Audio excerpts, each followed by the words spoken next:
Hey all, welcome to Sports Wire. Of course, we've got a lot of important things to talk about. Chelsea Football Club is going on a rampage right now. I don't know what is the environment right now is in Chelsea Football Club, but one thing that I can tell you is that it's not good.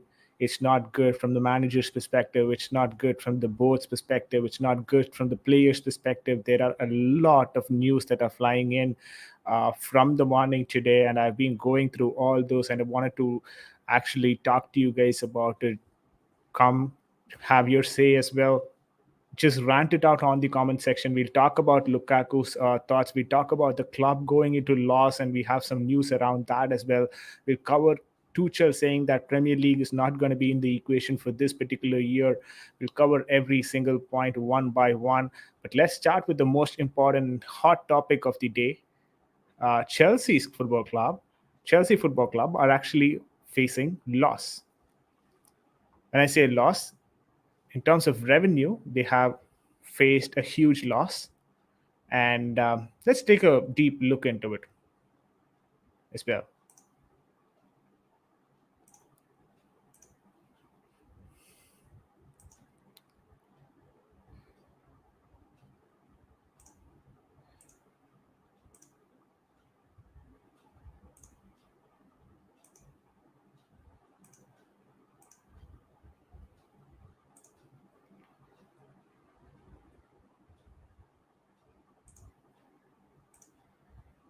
There you go. This is the article from BBC Sport. It says Chelsea's annual losses after tax of 145.6 million euros, despite turnover rising to euro 416.18 million. We won the Champions League. We won it. We won one of the most coveted trophy. We won the Super Cup, and we're still facing losses in our books. Let's read through the article, and then we'll probably get the opinion sorted. European champions Chelsea have announced losses of 145.6 after tax for the year to 30 June 2021. The Premier League club won last season's Champions League under Thomas Tuchel. Their turnover went up from euro 387.8 to euro 416.8 million, thanks to an increase in broadcasting revenue. But the club say playing games with no crowds because of the disease and the reduction in profit on player sales were the main reasons for the loss. Chelsea FC PLC continues to be supported financially by Fostrom Limited, a company owned by Roman Abramovich, with confirmation in the accounts that the club owes more than 1 billion to the related companies. The accounts also say that the company is reliant on Fostrom Limited for its continued financial support. It says Fostam has indicated support will continue for the foreseeable future. The club adds that under a severe but plausible downside scenario of football being played behind closed doors in December 2021 and January 2022, it would be reliant on additional funding from Chelsea FC PLC, with further funds needed if the financial impact of the disease were even more severe. Premier League and EFL clubs recently chose to fulfill festive fixtures despite ongoing disease disruption, including a series of postponements and a record 103 Premier League players and staff testing positive for the disease in the 7 days up to and including 26th December. Chelsea's accounts also say that there is 24.1 million euros owed due to unspecified ongoing legal matters, while the club also decided an impairment loss of 17.9 million euro was necessary against the value of its squad. The club says since 30th of June, they have signed three players for a total of 109.7 million euro. Striker Romelu Lukaku, goalkeeper Marcus Bettinelli, and midfielder Saul Niguez on loan from Atletico Madrid. In the same period, they say they have sold 13 players for a combined 103.7 million euro. They could also receive up to 16.4 million euro if outstanding clauses in previous transfers are all met. This is what we have from the BBC article. Looking at this, First thing that comes to my mind is Chelsea always was a club that was regarded as the club that was having the best financial books in the Premier League, and we were all proud of it. But seeing the way that situations are currently going on with Chelsea Football Club, I'm not sure if that is true anymore. I mean, tomorrow we're going to be having this record out for the entire world to see. We've got these records already, and it's not looking good. It is not looking good. Who is to blame for that? The club, the director of football, or the financial directors, if at all there is one? I don't know. Or the game in itself? Or do you want to blame everything on the disease? I'll tell you one thing, it's not all because of the disease. I think there is some truth that the club is also being mismanaged in terms of the financial aspect of things.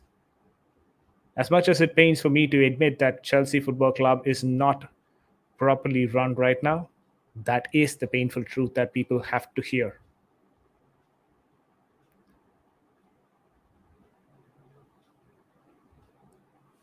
If you look at it more carefully,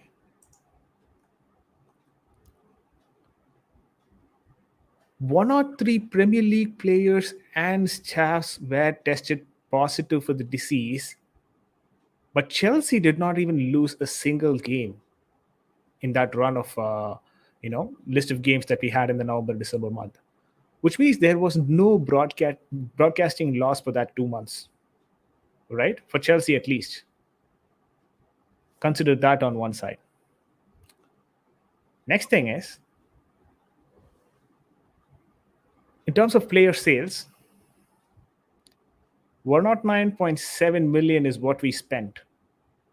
109.7 million euros is what we spent on all our three signings in the summer. But then we sold 13 players with a combinational value of 103.7 million, which means that we've just spent 6 million, around 6 million in the transfer market on the previous summer. I do get it. The previous transfer window, we did splash cash on some of those people, but then this is for this year. And this year, we finished by a negative 6 million in terms of our transfer market deals, player deals. That's not huge. Trust me, that is not huge. And one thing that also bothers me is that the ongoing legal matters that Chelsea has is accounting to 24.1 million. So we basically have to, or we basically owe them, owe multiple parties maybe here, 24.1 million euros. Not a good sign for a Premier League club. Having said all these, it doesn't look good for Chelsea. I mean, you could go ahead and blame Marina, you could go ahead and blame Thomas Tuchel for the way the club is run. No, you cannot do all that. I mean, at the end of the day, I don't know who actually should be blamed for this particular factor. Maybe, see, Marina again is the sporting director. I'm not sure if she heads the financial side of things as well. Maybe, if so, then we should have done a better job at it. It's not looking good, guys. It's not looking good whatsoever. That's the first thing that I wanted to talk about. If we are on a loss like this, we're not going to go into the winter transfer window and buy anyone. Absolutely not. We're not going to do that. Which means our left wing back, which is close to being empty right now, and the midfield with players who are struggling to even get on form or get not injured and be fit for the games, we still have to manage with only them for the next 6 months. Now tell me, are we challenging for the title? Absolutely not. Are we challenging for any cup competitions? I don't think so. Maybe Carabao Cup because we've come to the semifinals, 2 more matches to win. But looking at the other teams that are in the competition for Carabao Cup, even that is going to be difficult. There is a lot of issues that are going on currently in the team. I don't know. I don't know how Chelsea are going to get this sorted. Okay, All these are in terms of finances on the board. Okay, we thought maybe that is it. We don't have anything else to worry about. And then comes the news. Reece James will not be available for the next 4 weeks. Oh my God. Now the management side also we have issues. Now we're starting to have issues on the player side. Slowly the player side is starting to creep up. 4 weeks of injury for Reece James. He's not going to be available for 4 weeks. And then I come across this particular post where Thomas Tuchel says, you know what? How are we even going to challenge for the title when we have 6 or 7 players constantly or consistently being injured or not available because of the disease? I don't think so. We are even challenging for the title. There you go. Your manager himself says we're not challenging for the title in the month of January.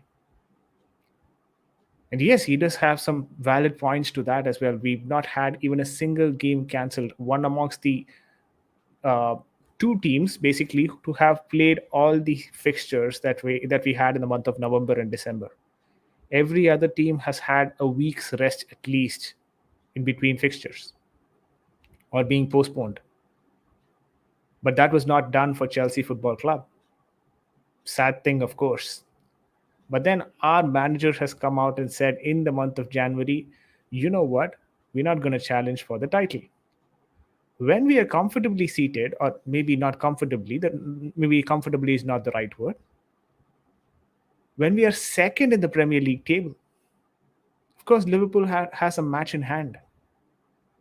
What if they pick up another loss, like how they picked up against Leicester City a couple of days ago? You never know. When you're second in the Premier League in the month of January or in the month of December towards the end, you don't come out and say, you know what, we're not going to challenge for the title. I know the situations are difficult, but then you don't say that. I know you want to keep the expectations from the fans and the board and the players, everyone a bit low. But I don't think so you're supposed to say that in the month of December. I'm not sure if I fully agree to it. That's all right. That's from the manager's perspective. I know he is facing a lot of pressure with players not being available, system not functioning properly, um, results not going his way. Completely agree. He's under tremendous pressure. That's all right. And then comes this post a couple of hours before. I didn't actually plan on streaming today, but then once this news broke out, I didn't know if it would be the right thing to not stream. So I thought, you know what? Yeah, let's go ahead and stream now. I'll share that information with you guys. I'm sure most of you would have already seen it. If you've not, I'll open it and read it for you guys.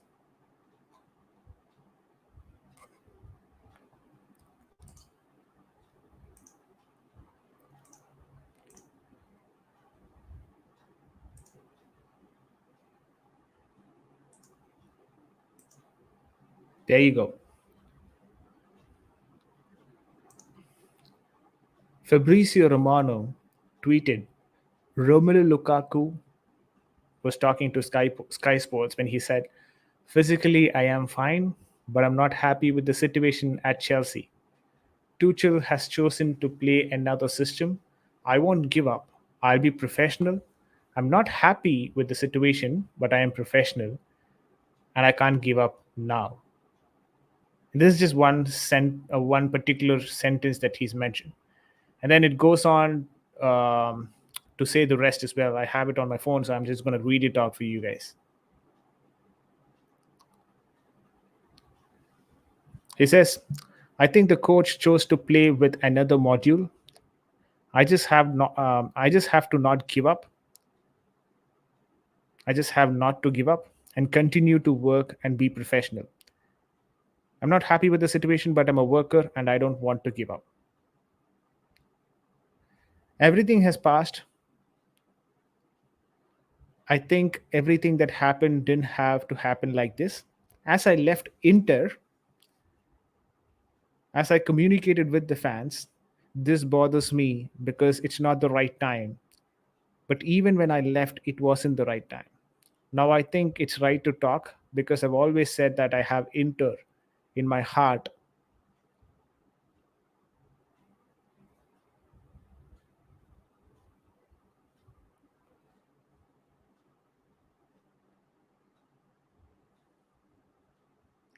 I'll go back to play there. I really hope so. I'm in love with Italy. With this rightly the time to talk and let people know what really happened without talking badly about people because I'm not like that. And the interviewer goes on to ask another question. Do you want to send a message to the Italian fans who have seen you until June and now follow you on Sky in the Premier League? And he goes on to respond saying that, first of all, I want to say a big excuse to Inter fans because I think the way I left should have been different. I had to talk to you first because the things you did for me, for my family, for my mother, for my son are things that remain for me in life. I really hope in the depths of my heart to return to Inter, not at the end of my career, but at a still good level to hope to win more. And this is probably the gist of the conversation. When I read this, I'll tell you one thing. I'm not really comfortable with how it is being taken out of context as well by a lot of reactionary fans as well. I mean, a lot of fans have already said that, you know what, he's not ready. He is not ready to play for Tuchel. And he doesn't like the way Tuchel has been working with him. Let's get one thing clear. The timing of this particular article, as confirmed by Matla, was 3 weeks before now. When I say 3 weeks before now, today is 31st as I record the stream. 3 weeks before now is towards the first week of December. But things were not really going our way. Let's be honest about it. And he's not recovered completely from the injury. And he was allowed to play 20 minutes, 25 minutes, or maybe 45 minutes at the max. And he was rested for a lot of games. And that's understandable because Tuchel did not want to stress on it and did not want to put in a lot of pressure for Lukaku to return back. So he wanted that return to be as smooth as possible, the transition to be as smooth as possible. Now, you should have respected that. I agree. He should have respected that. And these are the conversations that you're supposed to have in your inside your club. These are not the conversations for the media. And he does have a history of talking to the media directly without the club's authority or approval. And a lot of times it has been taken in a different way, and he had to apologize. I believe he'll still do the same this time as well. But what it tells me is that he is not really happy with what is happening in Chelsea Football Club right now. It seems that he was promised a way of playing by Thomas Tuchel while he entered Chelsea Football Club this season. But then the way that Chelsea has adapted or Thomas Tuchel has deployed his system in the last 6 months has not been in accordance to the promise that he made to Romelu Lukaku. I'm sure you guys would have should be able to recollect this. When Romelu Lukaku signed for Chelsea Football Club, he also mentioned that I've spoken to Tuchel and he's spoken about his plans that he has for me, and I think I'll be the best person for his plans as well. And I really like the way that he's planned for me, and I think I'll be a good addition to the squad. I cannot wait to return back to Chelsea Football Club. Now, what's happened? You've just been in the club for 6 months and you're already unhappy about the manager. I mean, I agree.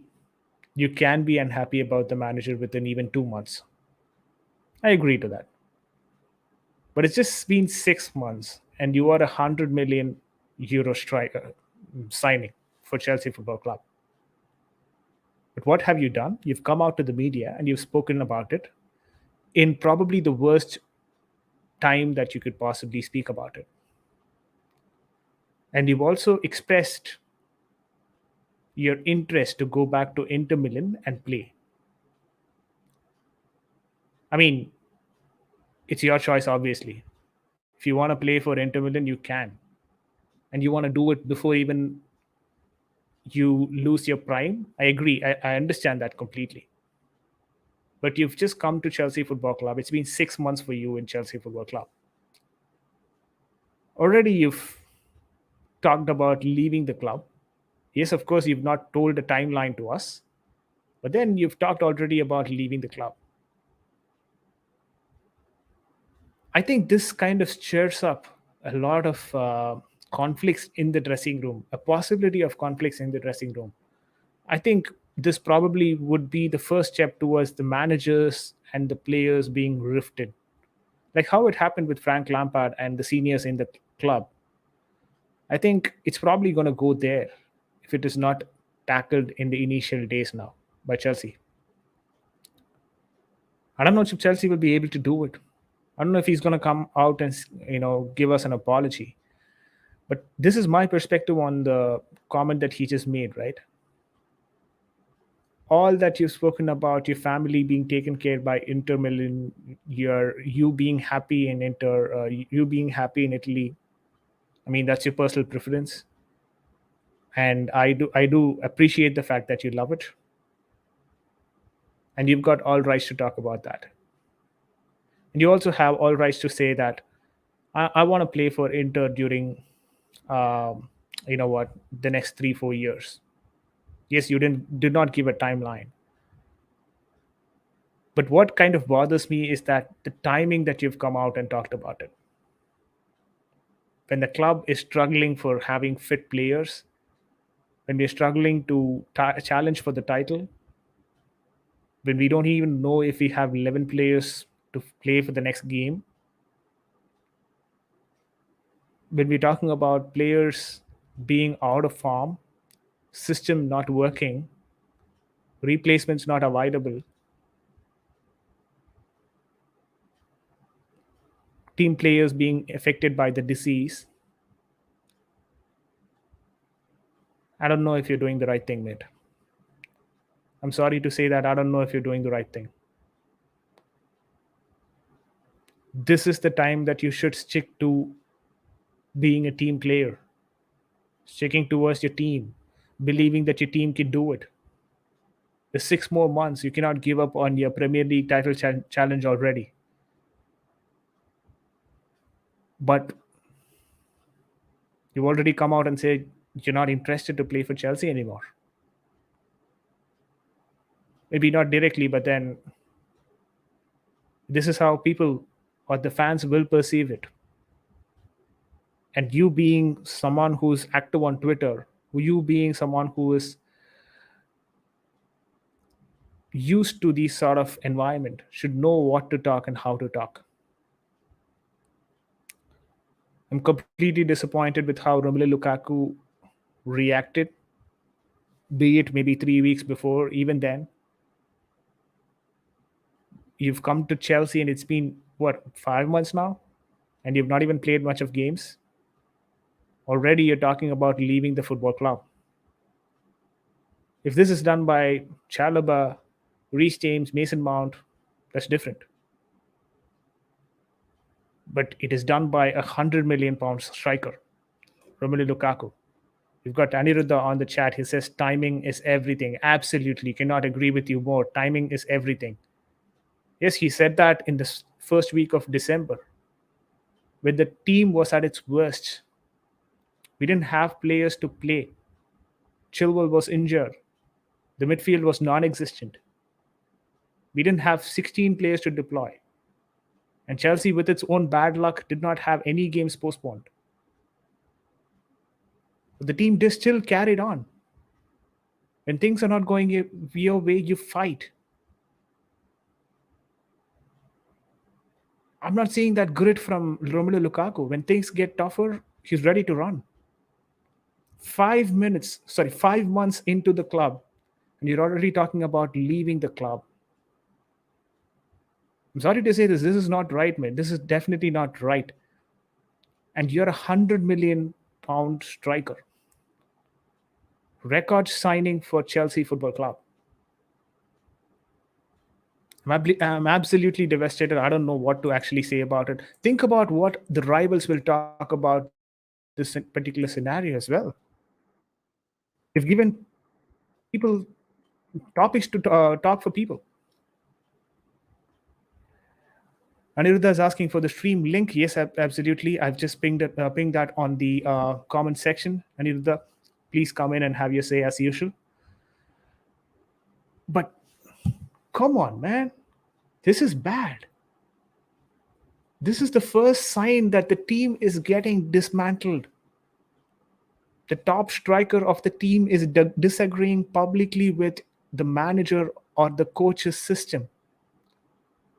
Don't get me wrong, Thomas Tuchel has not played his best in the 6 months, but he's still a Champions League winner for Chelsea Football Club. Only the second time for the club's history. He's won this cup and he deserves that sort of a respect and he deserves that time with this Chelsea Football Club. So now the club is in sort of a dilemma. It doesn't know if it has to sack the manager who's won the UCL trophy. It doesn't know what to do with a £100 million striker who's incapable of expressing or capable of expressing his opinion in the media and expressing himself in the media badly, that is affecting the club's identity. We've got Aniruddha with us. I'm gonna pull Aniruddha into the stream. Hey Aniruddha, how are you doing? I know it's very late back in India. We are streaming right now at 1:28 a.m. guys. But then it's an important news that broke out. I thought, you know what, this cannot wait. Let's get create a stream and jump on it. Aniruddha, your thoughts about this Lukaku conundrum? Pretty much, I don't know what to actually where to start, but then I'll leave it up to you. We'll take it from there. Just go ahead and talk to us about your opinion here. First up, Happy New Year in advance to everyone who would be watching the stream, and Happy New Year to you too. Happy New Year.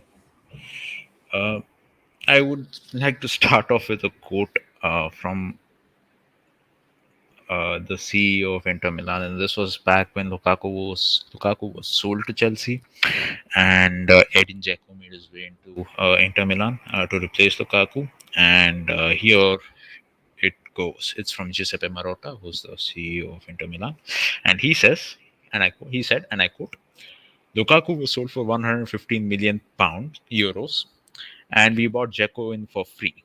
On the pitch, there isn't much difference. So, Yeah, I yeah. mean, makes sense. Makes sense. Now, given this, and yeah, Lukaku might say that yes, I would like to go back to Inter Milan. At the only issue that I have over here is it's.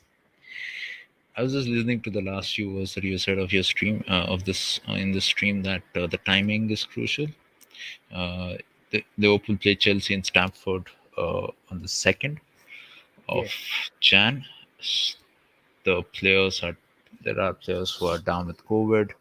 The Premier League is not listening to any was not listening to Chelsea for awarding a few days off so that people can get back in, and there is some semblance of a squad and a bench for any matches they play in the future. Uh, Thomas Tuchel is pissed because of all these things, and on top of all that, you have your highest uh, Paid player. your highest paid player and the record breaking transfer for Chelsea, and an ex Chelsea player before West Brom, Yeah. Everton, United, and all that, before all that. So it staggers me that I wouldn't say I was surprised.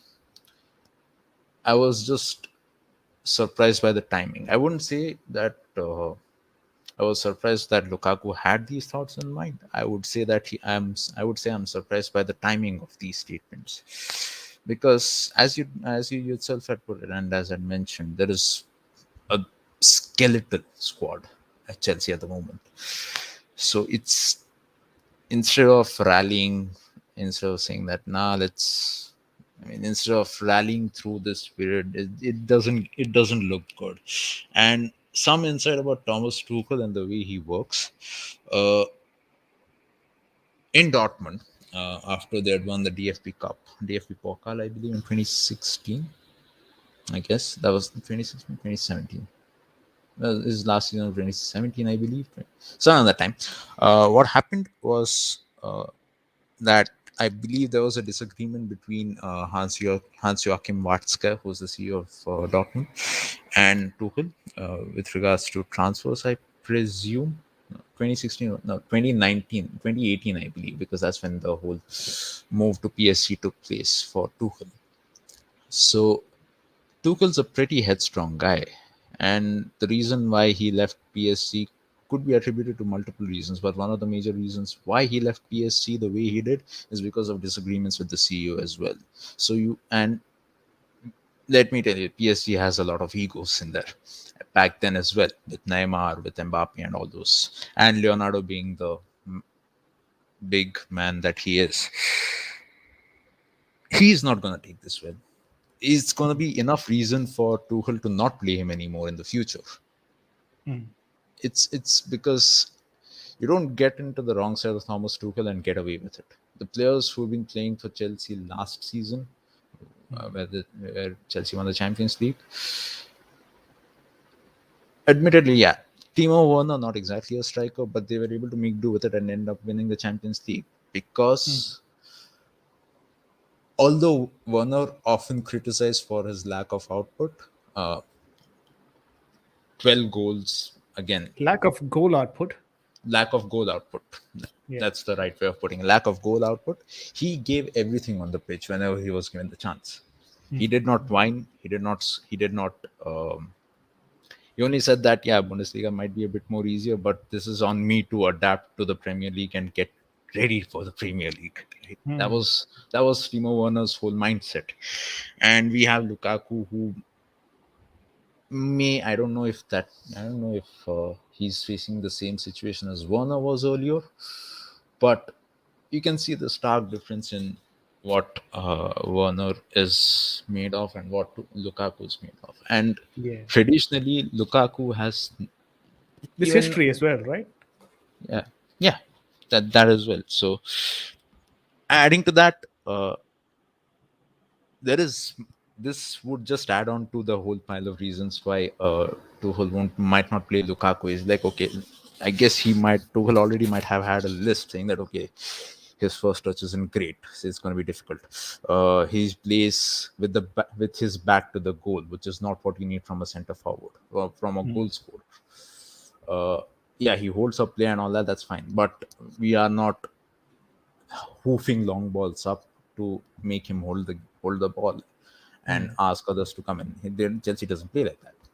So, in addition to all this, I guess there'll be one more reason right now in Tuchel's book saying that okay, he has badmouthed the club in public fashion. This is something which could have been held internally. Mm. So, I don't. I hate to say this, but looks like to looks like Lukaku's career at Chelsea might be over by the looks of it, unless something drastic and dramatic happens. No, I mean, brilliant point that we made that are actually listed out by Aniruddha here, guys. But then I have a lot of questions for him as well, on his last point, and as well about the timing of it. The timing is obviously crucial. Matla has come out and said that this particular interview took place 3 weeks before and not right now. So right now, probably he is catching up a bit of form. But then 3 weeks before, he was not even playing in the squad. He was injury laid. And considering if this has happened in the first week of December, He was slowly getting integrated to the squad, playing 20 minutes, 45 minutes, just because of his injury issues. That's what at least we as Chelsea fans thought. But that is how usually an injury situation is dealt with by any manager. That is probably Hmm. what you can expect. Yeah. I mean, you cannot just put in, just because he's a 100 million striker, you cannot have him every single day on the pitch for 90 minutes. Even if he's injured and he's coming back, you cannot just, take out the player who was actually filling in for him in the meantime and then have him on the squad because he's not proved anything. He's not scored he's not the top goal scorer for Chelsea yet. Yeah. Yeah. There is Yeah. a couple of goals and three goals right now, but before that, it was just three. Totally itself, it was three goals. Mason Mount had seven goals. Jorginho had five goals. I'm talking only about the Premier League. Hmm. And to that, I would only say this. Uh, you can't expect to go around making these. You can't go around expect. You can't go around making such statements when you're just getting into the squad as well. Right? It's it would be like an analogous situation because Liverpool fan here. It would be like it would be if Fabinho was bad mouthing Klopp because he was not getting into the starting lineup in the 2018-19 season. As it's been documented that Fabinho did not make it to the squad. He was coming in slowly. Same thing goes for Andy Robertson as well. He wasn't brought I into mean, the that's squad that's straight away. that's how it is basically done, right? That's basically how it Precisely, is done. And precisely. I mean, Fabinho is fine. Andy Robertson, Thiago, all these people is fine. You But need to what if bed. Mohamed Salah does that? What if Mohamed Salah does this bad mouthing and then he talks about Klopp in in public forum? What happens? Can we just bench Mohamed Salah? Does Klopp has that authority to do that? And I think that's the same that will happen in this scenario as well. Does Same. Tuchel have the authority to do it? £100 million striker. See, to Klopp, I would only say again, this would apply to Tuchel as well. Angry Germans are not exactly the best thing for the world right now. All right. That's one thing. That's the historical joke out of the way.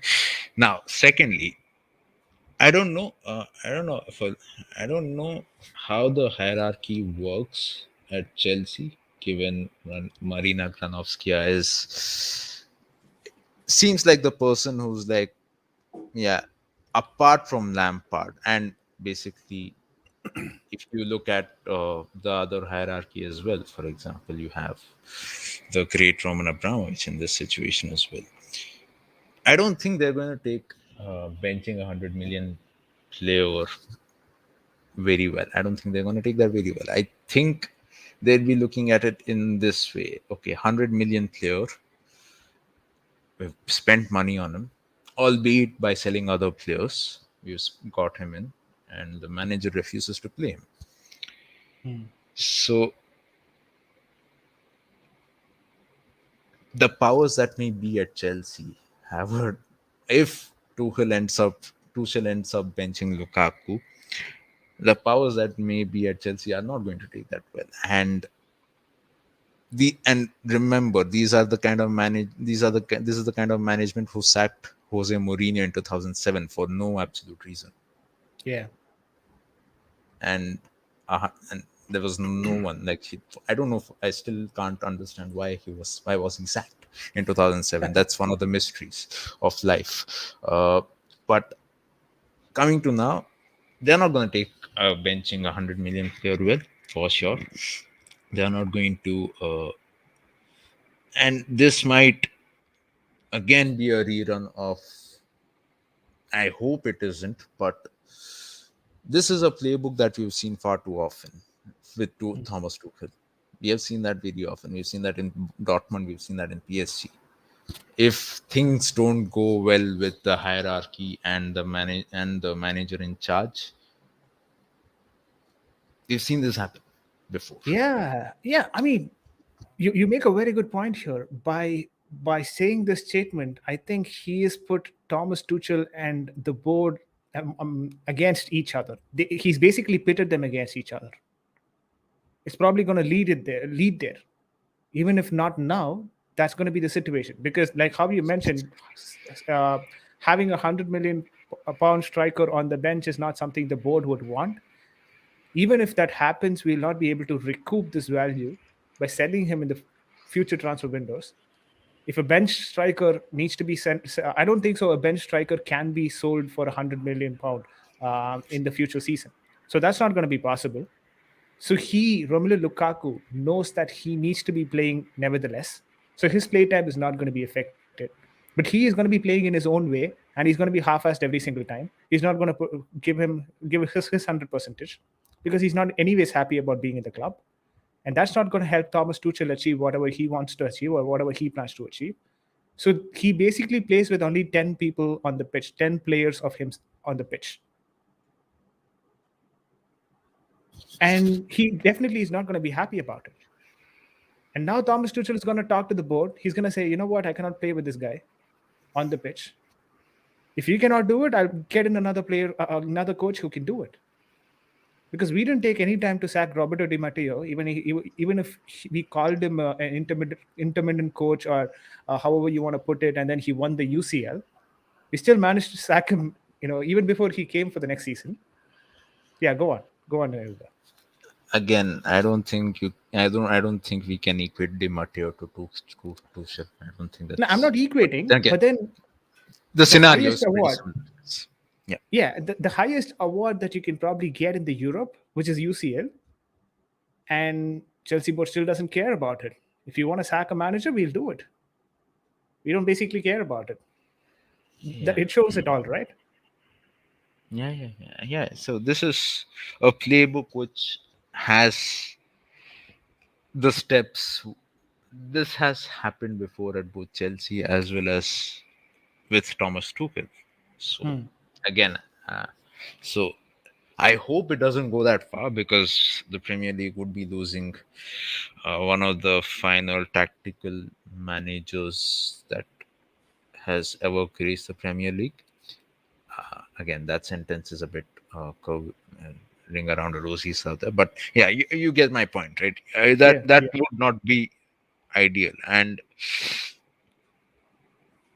I hope this does not happen. I think uh, Tuchel in many years in the few years that he has been at PSG and might have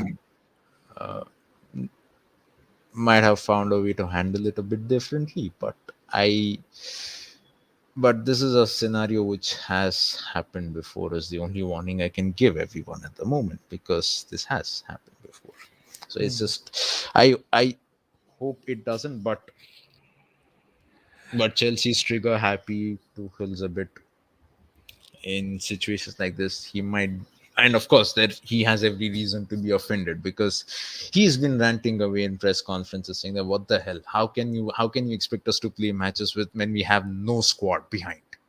And He's been every on single that. time he's been in this situation, when asked these questions, he was able to protect every single player. He never said anything wrong until now in any press conference. Even when Cho had the worst game of his life, Trevor Chalobah had to be substituted 45 minutes mid game. He never said that it was because of their performance. It said because his tactics on that game did not suit well against the opposition, and that is why he had to make that substitution. See, as a leader, I expect him to take responsibilities, and every single time he's been a leader for me, he's been a leader who can take up that responsibility, and he's done that perfectly. Even in yesterday's press conference after the draw against Brighton, he said that, you know what, how can you expect us to practically challenge for the Premier League title when we are the most affected team, or at least close to being the most affected team in the Premier League due to injuries? And apart from all this, we had the disease. We were still not given any postponement in terms of the fixtures. Chelsea is one amongst the two teams that played every single game without even a single postponement in the last 2 months. So basically, only two clubs have done that. And out of that, one club is challenging for the title. Amongst top three clubs, there is only one club that is challenging for the title, which has no postponement of games. I'm not going to go ahead and say here that the FA is against Chelsea and all that without even having any proof. But at the same time, these are certain factors that has to be taken into account. And he, at that particular point, situation as well, did not say anything bad about the players, even though they were dropping like flies with injuries. Yeah, go on, Ayurveda. You had a point to make. Yeah, to the point that you said that Chelsea, they are phase against Chelsea. Uh, I would just say this, and it's basically it looks like, and I'm being funny and sarcastic here. So for the people who are watching the stream, don't get any ideas, but the referee for the Liverpool Chelsea game is Anthony Taylor, number one, Yeah, and the VAR is Paul Tierney. The guys who screwed us over multiple times are the people who are. So this is the only possibility officiating. Yeah, amongst maybe the only possibility where both the teams might end up losing is now, and that has happened. So yeah. I don't know. I Again, have when nothing you to say. think about this is the second match that Anthony Taylor is refereeing in the same fixture in the same season. The first match as well was Anthony Taylor who refereed for Chelsea versus Liverpool back in the August month, I guess, and then he gave a red card for Reece James, which entirely turned the table for that particular game, and it became a draw, 1-1. That time maybe Chelsea was affected because probably Paul Tierney was not there, and now it's going to be equally affected, I believe, with Anthony Taylor on the pitch and Paul Tierney on the officiating the match. I don't get this idea when this guy clearly has an agenda against Chelsea Football Club. I actually posted this during that time. I cannot recollect that right now. Maybe if I search in my Twitter feed, I'll be able to do that. He's given a set of yellow cards or red cards for Chelsea Football Club, and that is the highest that he has given in his entire refereeing history. And in the last 12 games, he had close to in his last 4 or 5 games, he had close to 12 yellow cards or four red cards. That's the sort of referee that you're dealing with in Anthony Taylor. Why would you have that guy referee one of the biggest match and the game that is being decided for, the Premier League title? That's one thing. And the second thing is yesterday's game as well, Brighton's game. I honestly thought that was a penalty for Pulisic. The appeal was made there. We didn't even do a post-match review before that. All these came in, so we even did not do the post-match review. But had I done the post-match review, this is what I would have asked. Pulisic was fouled there. There was a clear foul. There was a clear contact. He appealed as well. The players around him as well appealed. But this did not even go to VAR. Had it gone to a VAR, it would have been a 2-0 because we had Jorginho on the pitch. He never misses penalty. The game would have been Yeah, entirely different. Again, I'm not that's speculating that it would have been 2-0 and all that. There is a good possibility that the penalty might have been saved also. But then that was an opening. But these guys did not even go to the VAR. Another bad stuff. incompetence. Yeah, and then it was Mike Dean yesterday. And then Mason Mount actually scored from the left back position, Brighton's left back position. He actually scored from there. He tackled the defender and he scored the goal. But then Mike Dean actually basically said that it was a foul, and he immediately blew the whistle. And the goalkeeper did not react to it because the whistle was blown. When you don't know if it was a proper foul or if it was a contact that was made, don't blow the whistle before even the game, before even knowing or realizing what has happened. He scored the goal, but then since the whistle was blown before that, the goal was not considered.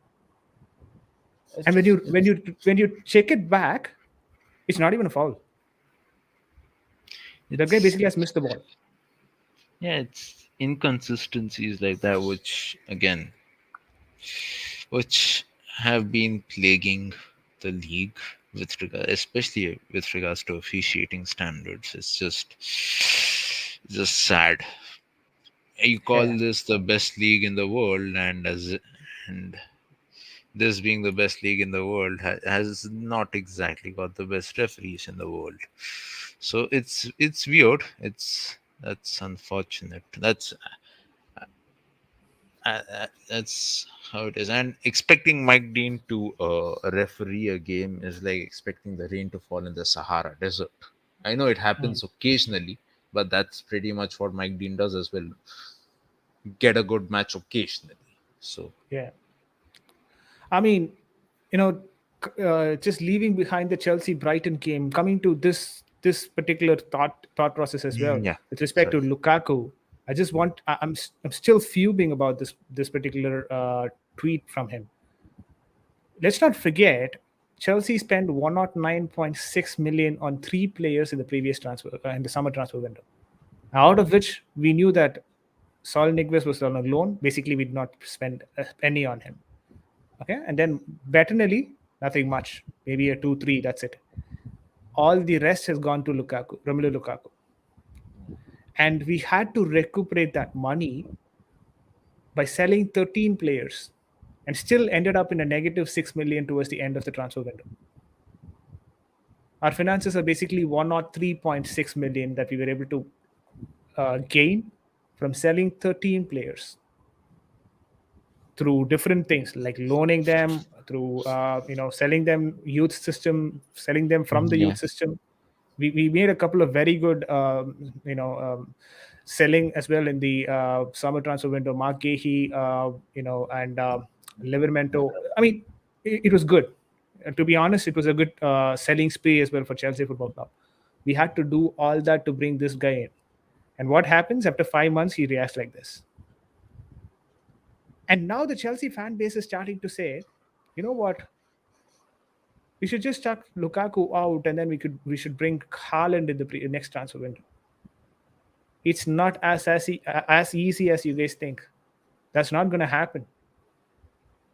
First thing with respect to Haaland, bringing him in is there's no guarantee that he is going to be as successful as Lukaku. But leaving behind his gameplay and all of that, if Lukaku is already pondering over, you know, even if he is the only striker who knows to score goals in this setup, he's still not confident of getting a playtime or getting the system suited with him. Do you seriously think he will be in a position where he can adjust with Haaland? Not going to happen. And if you want to sell Lukaku and bring in Haaland, you guys have to think about the loss that you will be that we will be incurring after selling the player, like buying the player for 100 million and selling him in the next transfer window. He's definitely not going to go for 100, and there's a huge loss that we'll be taking. So that also is not in the equation. Now what do you do? He's put us right in the spot. He's hurt every Chelsea fan in the way that he's commented now. We don't have the squad. We don't have a left back. And I was just before Aniruddha joined. I was talking about one of the other posts that has come out, which is Chelsea's annual, spendings and basically the club statement in terms of the financials. It says Chelsea has incurred a loss of 146 point, sorry, yeah, 145.6 million. That's the loss that Chelsea has incurred in the last year, just because we didn't have players. We didn't have fans in the stadium. We've raised the turnover to 416.8 million euros, but then there was also an annual loss of 145.6 million euros. Even after winning the Champions League, even after our broadcasting rights being increased, we're still fighting a lot of legal battles that are accounting close to, I believe I saw the number somewhere.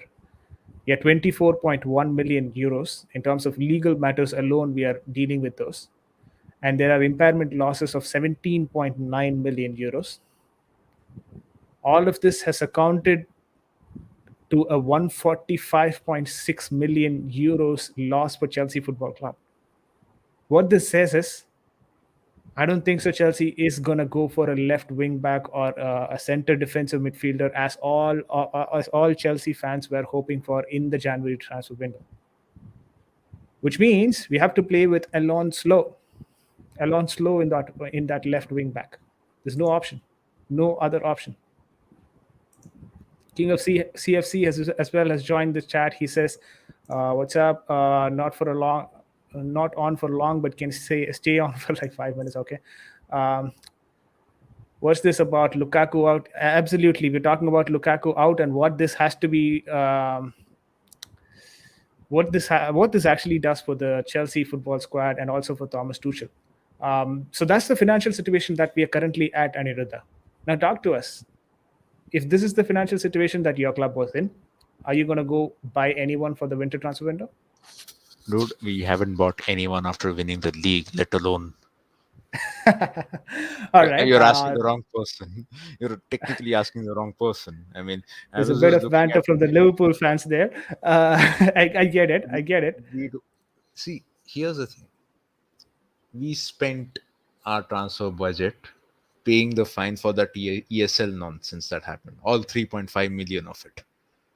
So we don't technically have a transfer budget to speak of, and we are very happy with the players that we have at the moment. Looks like, but it makes yeah, what you said makes sense. Like uh, again, it would require Abramovich to go into his wallet and splash the credit, give Tuchel the credit card, and then see how things go.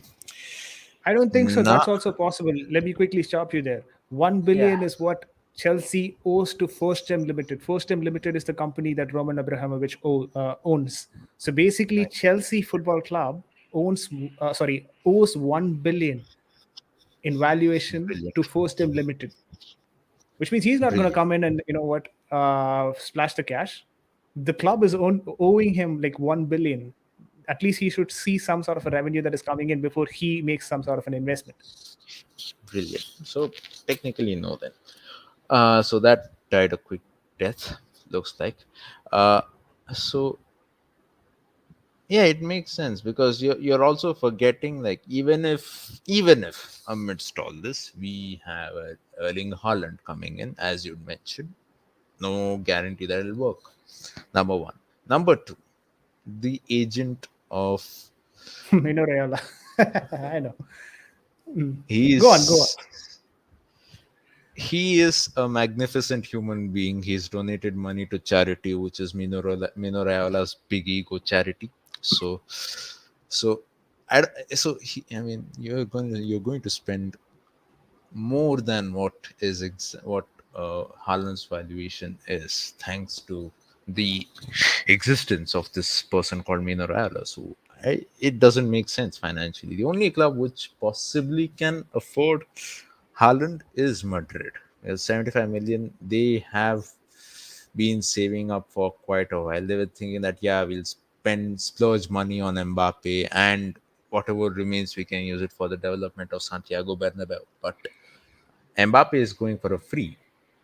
Mbappe will go for a free because he's not signing the contract at Yeah. PSG, and that would leave enough money left in the bank for for Haaland to possibly get into Madrid. And Madrid, for I don't know why, I don't know how, they have this enormous capability of handling all divas in, be it Raiola, be it uh, Z- be, and there is, who knows, they might even have enough money left for Paul Pogba to come in as well. Who knows, Yeah. they have, Yeah. who knows. So So Haaland, I don't think he might end up coming to Chelsea. I don't think and he himself has mentioned this a couple of days back, saying that I'm not interested in playing in England. I like Spanish football more.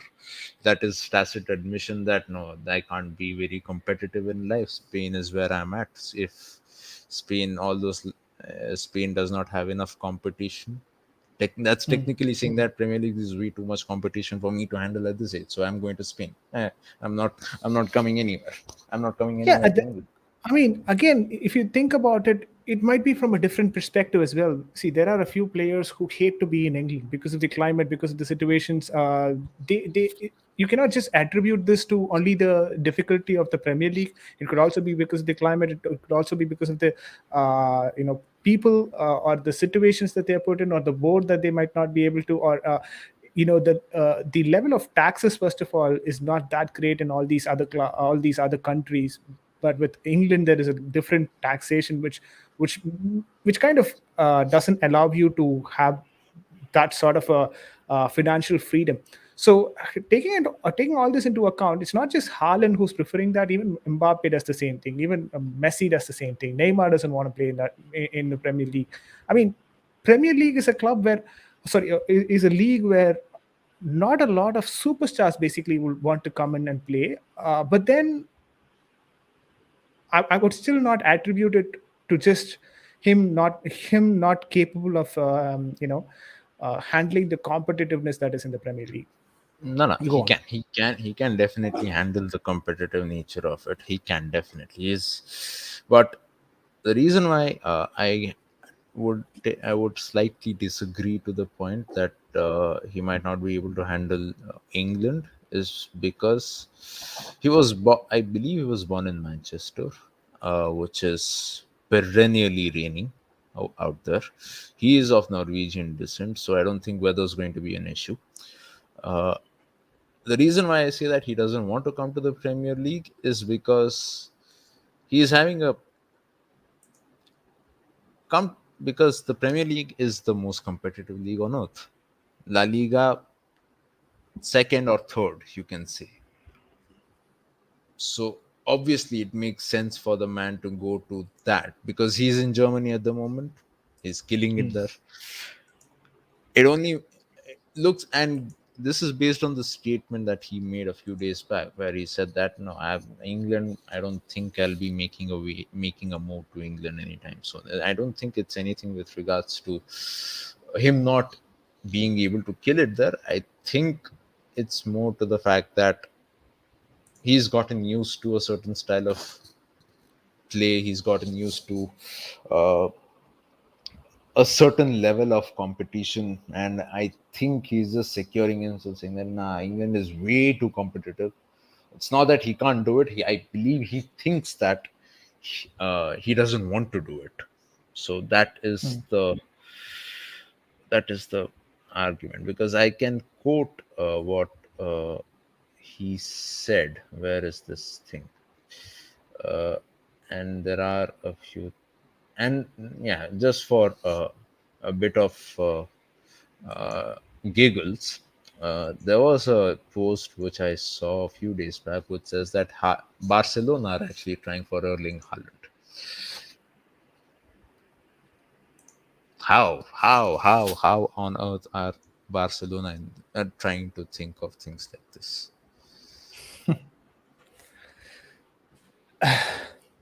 Yeah, it is what it is. But I also wanted to circle back to Chelsea on one more point. Yeah. Now I'm kind of trying to link certain things that might not be actually relevant, but then you know we will probably look at it and see if it is probably relevant, right? Yeah. Rudiger has not signed the contract. Christensen has not signed the extension. Aspilicueta wants to go to Barcelona. All right, the back three do not have a contract. That's the situation right now we are at. Apart from this, you have this Romelu Lukaku situation as well. Okay. Now I'm trying to link certain things here. Could this be possibly a reason? If you connect all these dots, you could also still argue maybe there is something that the players do not like with Thomas Tuchel already. There's already a difference of opinion in that uh, squad.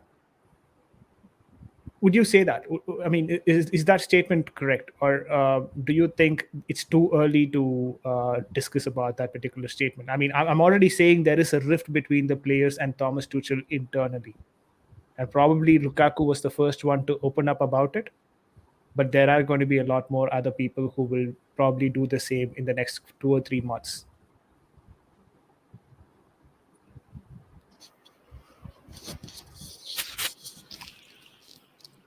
Um, Possibly, because as mentioned earlier, Tuchel has a big ego.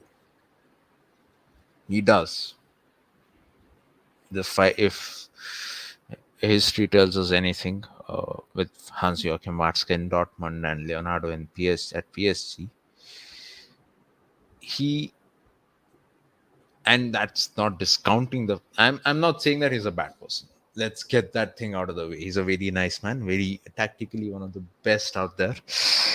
But at the same time, there is a chance that he there is something to keep in mind, that he was the reasons behind PSG's sacking Thomas Tuchel could also be at. And just I have from what I've seen, there is this thing with Tuchel that he wants things to happen a certain way. There is that need for things to happen on a pitch a certain way. That's the case with Dortmund, and there is a need that he, if one of the major things with, uh, so the reason uh, why Tuchel was, and come on, like and Tuchel was doing very well at PSG, for example. He took them to their first Champions League finals. They lost, that's a different thing, but they gave a pretty good account for themselves. So just 4 months after that, I don't think sacking a manager was ideal back then. But it might lead to a deeper issue that the reason why he was fired could be attributed to that Tuchel at one of the interviews with uh, one of the pre-game interviews in said this, and this was in Germany, and this is from Mirror Football, but I quote what he said.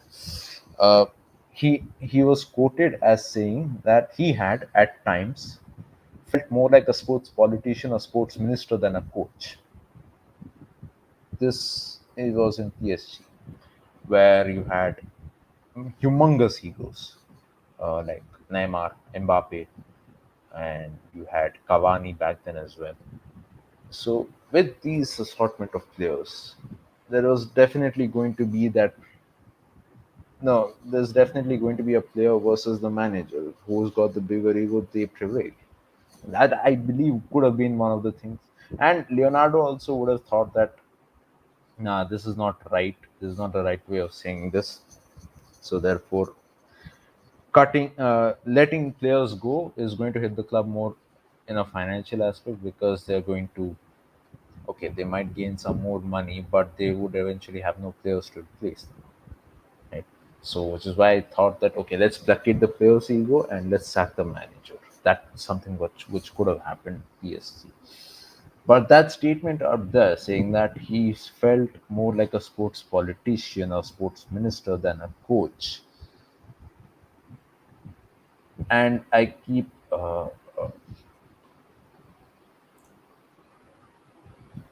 harking back to this thing, because there were incidents. There were incidents with Leonardo and the former. And before Leonardo, there were incidents with the uh, previous sporting director of PSG during them, where they have been fighting, although not very publicly. But there's also one more thing, that back in October 2020, I believe, 2019, 2020, I believe, Tuchel hit out at Leonardo with regards to the exits of Cavani, Thomas Munier, and Thiago Silva to Chelsea. And all this happened when they had gone out for free. So there were and Tuchel, as the report states, urged Leonardo and the club to strengthen these areas, because it's going to be a huge loss for them, obviously. And Leonardo and this was post the interview, I believe, post what Tuchel had said, a sports politician or a sports minister than a coach. That's when Leonardo hit back publicly, saying that I did not like the statement of the coach. I don't understand it. I did not like it. The club did not like it. So, Hmm. if someone is not happy, we can talk. There is no problem. But if he decides to stay, he must decide to respect the choices of the sports management. So, you can see this man does not hold back when it comes to. He chooses not to more often than not, he chooses not to fight the players, fight with the players, and put that in there. Obviously, because the players are not responsible for a lot of it. Every time there has been a breakdown, every time Tuchel is sacked, it's because he has a fight with the CEOs. He has a fight with the sport management structure in the club. Happened with Dortmund. Happened with PSG. I hope it doesn't happen here. Yeah. I hope it doesn't, because the management, Uh, the hierarchy is definitely going to say that, yeah, we can't afford to lose the players, we're going to sack the manager. That's precisely what's going to happen if this. exactly. I mean, see, one thing that we have to understand, as much as I hate to say, even though managers are the integral wheel of a football club, they don't get as paid high as that of a players. All right, like Antonio Conte was asking for 3.5 million, close to 3.5 or 4 million, which Tottenham was not able to afford. And there you go. That's your range for a manager. This is a 100 million striker that we're talking about here. So who would take priorities? Of course, the players will, be on the minds of the boards while making these decisions, and that is where I think the next few weeks are going to be interesting in Chelsea Football Club on how Thomas Tuchel will be able to navigate the situation. Already, Andres has come out and said, Andres, a very popular Chelsea journalist, he's come out and said that. Marina, the board, and Thomas Tuchel are not happy with the comment that was provided by Romelu Lukaku. So, I mean, it's starting to fume. The fire has is starting to burn high. We'll have to wait and see how far it goes before it gets extinguished, or will it even get extinguished without having someone chucked out of the team? I don't know yet, but this has come definitely at a very wrong time for Thomas Tuchel and the Chelsea Football Club, especially before we face someone like Liverpool on the 2nd January, when you have clubs when you have internal conflicts between your team where you're fighting for the top of the Premier League. This definitely is not going to help. One thing I'll say for sure, we both are going to lose the game because of bad officiating, so we are covered there, so we can just focus on that. Yeah, definitely. We've got Nick Blue as well, who is joining us straight from the UK, a Lukaku fan. Firstly, I'd like to say Nick Blue is a Lukaku fan, so it is important that we understand from his perspective on what he thinks about this particular comment from Romelu Lukaku. Nick Blue, I'm gonna give the stage for you. Let us know. He's of course one of the most experienced fans that are out there. He's 60 years old, and he's been following Chelsea from 1960 or something. So I mean, definitely his view and his perspective is a lot more important, and his experience will definitely be a value. So Nick Blue, go on. Let us know what you think Yeah, about this. Should it be actually communicated big, in the press? big, big up VJ and the other guy there. Um, yeah, first of all, what I gathered, all this. As soon as I saw the news, I knew it's not real. It's not real. He talked 3 weeks ago, saying about the system and all that, but it wasn't nothing big. He didn't say he wants to leave Chelsea. That's all rubbish. It's all media talk. Even now, it's been confirmed that Fabrizio's been lying, putting words into this statement. This is all lies. I don't believe a word of it. And tomorrow, Thomas Tuchel will have his press conference. I hope Lukaku's with him tomorrow, because some fans that don't understand, they're all going crazy for nothing. But I don't think it's real. Lukaku didn't come. He said he wanted to come to Chelsea. He's been trying to come to Chelsea from a long time ago, and this is it's all false news to me. I don't believe it because he's a good journalist. It doesn't mean he doesn't put words in, what shouldn't be there. So I mean, Nick Blue, once again, a question for you here, right? Of course, Fabrizio was the first one to open up about it, but then once Fabrizio did that, there were other set of a lot of journalists who actually Yeah. did the exact translation from Italian to English, and it doesn't make any difference. It's pretty much the same. So if Yes, Fabrizio but is this it's not like lying, it happened today. This was like he talked on Sky. I saw that interview. What yeah, he said on Sky 3 weeks ago, and he said, yeah, he did say, I'd like to go back to Inter Milan one day. It doesn't mean now. It means after he's 33, 34, 35 maybe. He would like to finish. He didn't say he will. He said he would like to finish his career at Inter Milan because the fans out there love him. That's what he said. It's just that does make sense actually. When he said about Inter Milan, it was not that he said immediately he wants to move out of no, he Chelsea doesn't want Football to go Club. nowhere. That's all rubbish, man. You're gonna see it tomorrow. Watch the press conference, and the truth will be heard. This is all rubbish. It makes me laugh really, because you got all these idiots on the screens talking rubbish. Some Okay, people, Aniruddha has a point as well to make. Aniruddha, what's your thought? yeah, This is I'm just checking the Twitter feed, just seeing reactions to this whole interview that was Lukaku, done yeah. 3 weeks ago. Yeah. Uh, Something like this is from Jacob Steinberg, which and I quote the tweet: Lukaku's interview with Sky was done 3 weeks ago. Pretty difficult to have done it recently, given he had COVID. Quotes not hugely helpful, but does change the context. Spoke positively about Tuchel after Villa and has scored twice this week. I is it and I don't know much about how Chelsea operates, given that I'm not a Chelsea fan. I just have this question: could this be a larger? Again, this is again me wearing. Where's my aluminium hat? When I don't have. Damn it. Is yeah, yeah. Yeah, I'll make do with this for the moment. Let's just say this. Is it possible that this interview was broken at the time where Chelsea is not exactly going through a right phase, Yeah, of and course, Hassan, you spot on there. Yes, because we're going through a bad stage, it gives a chance for these journalists and media who don't like Chelsea, to make it worse. They're trying to make it worse for us. That's all. You know, We had it in the past with other players, even Drogba. They had all these when he first come. And how many years did he stay there? 10. So don't listen to this rubbish. I'm telling you.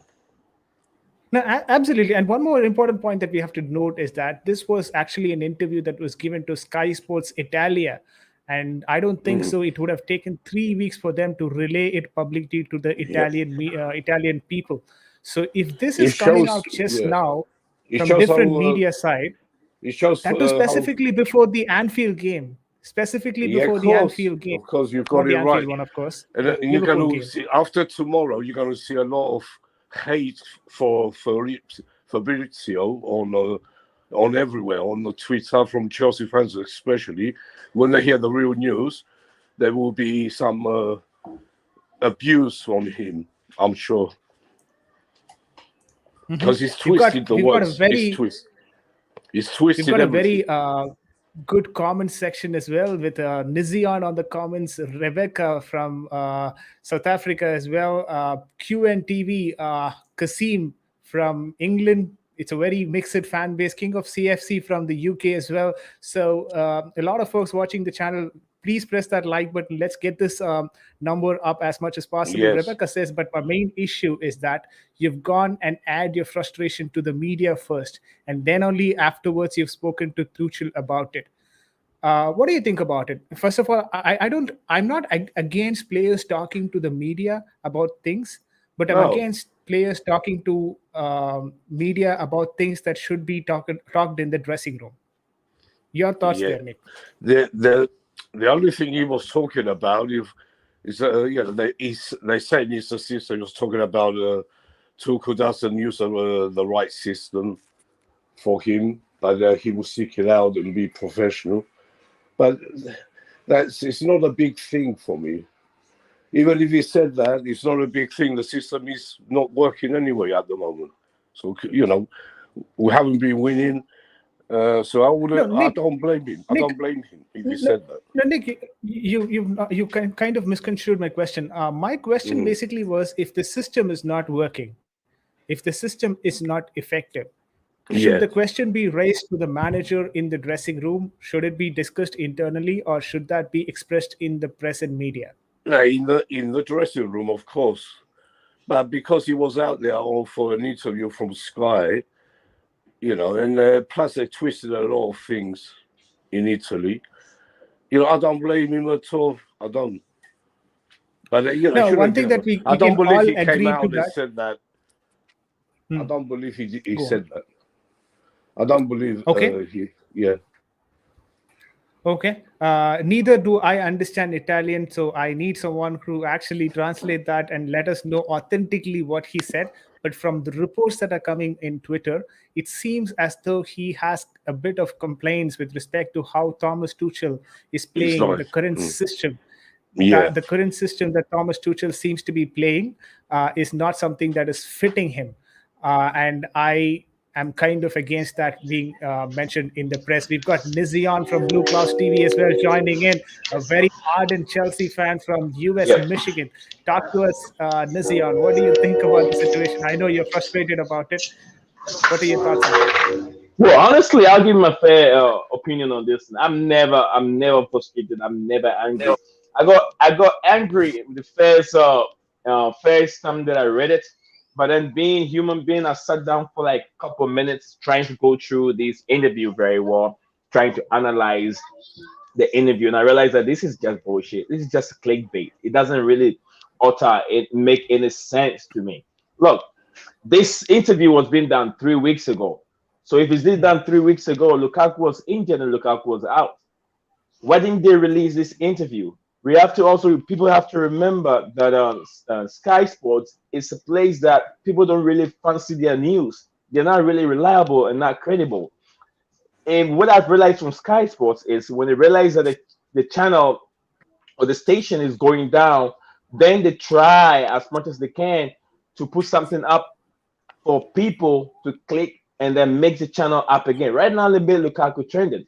But this is what I want to ask Chelsea fans. We have to put this into consideration.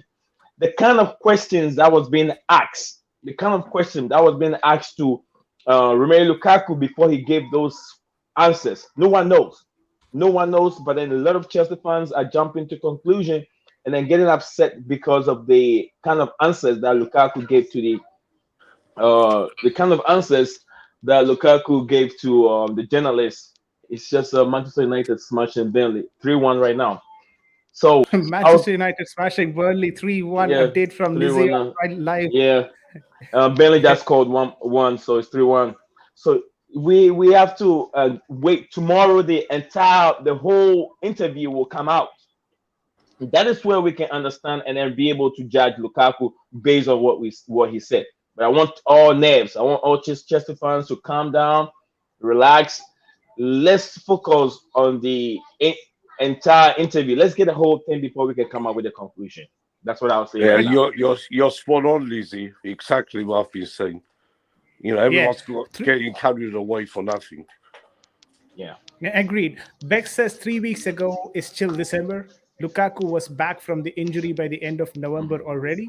He just wasn't starting games. I mean, I was talking about this to Aniruddha earlier before you guys jumped on the stream. First thing that we have to understand is that when you get injured and you start playing in games, any manager will start only slowly transitioning into the setup. Just because you're a 100 million pound striker, you cannot directly transition into the game with just after an injury. That doesn't work that way, even if you wanted to. If you want to play 90 minutes, you have to start adapting. You have to start play 20 minutes, then 45 minutes, prove the manager that you're completely fit, perform a couple of extra training sessions to show that you are ready for the game, and then go for a 90 minutes. That is how you can be eased into the playing setup. Absolutely. be it whatever is your valuation. And we saying that Lukaku was not being provided enough playing time, and that is the reason why he came out and spoke this way, is probably something which is taken out of context, is what I think. I mean, he should be in a position. He's 28 years old. He is now a senior in his career phase at least. So he is now in a position to at least understand that this is how it is going to take place. He has to be slowly transitioned in after an injury. Rebecca says, I don't think people uh, yeah, she says, I don't think people are acknowledging the fact that Tuchel is already under pressure.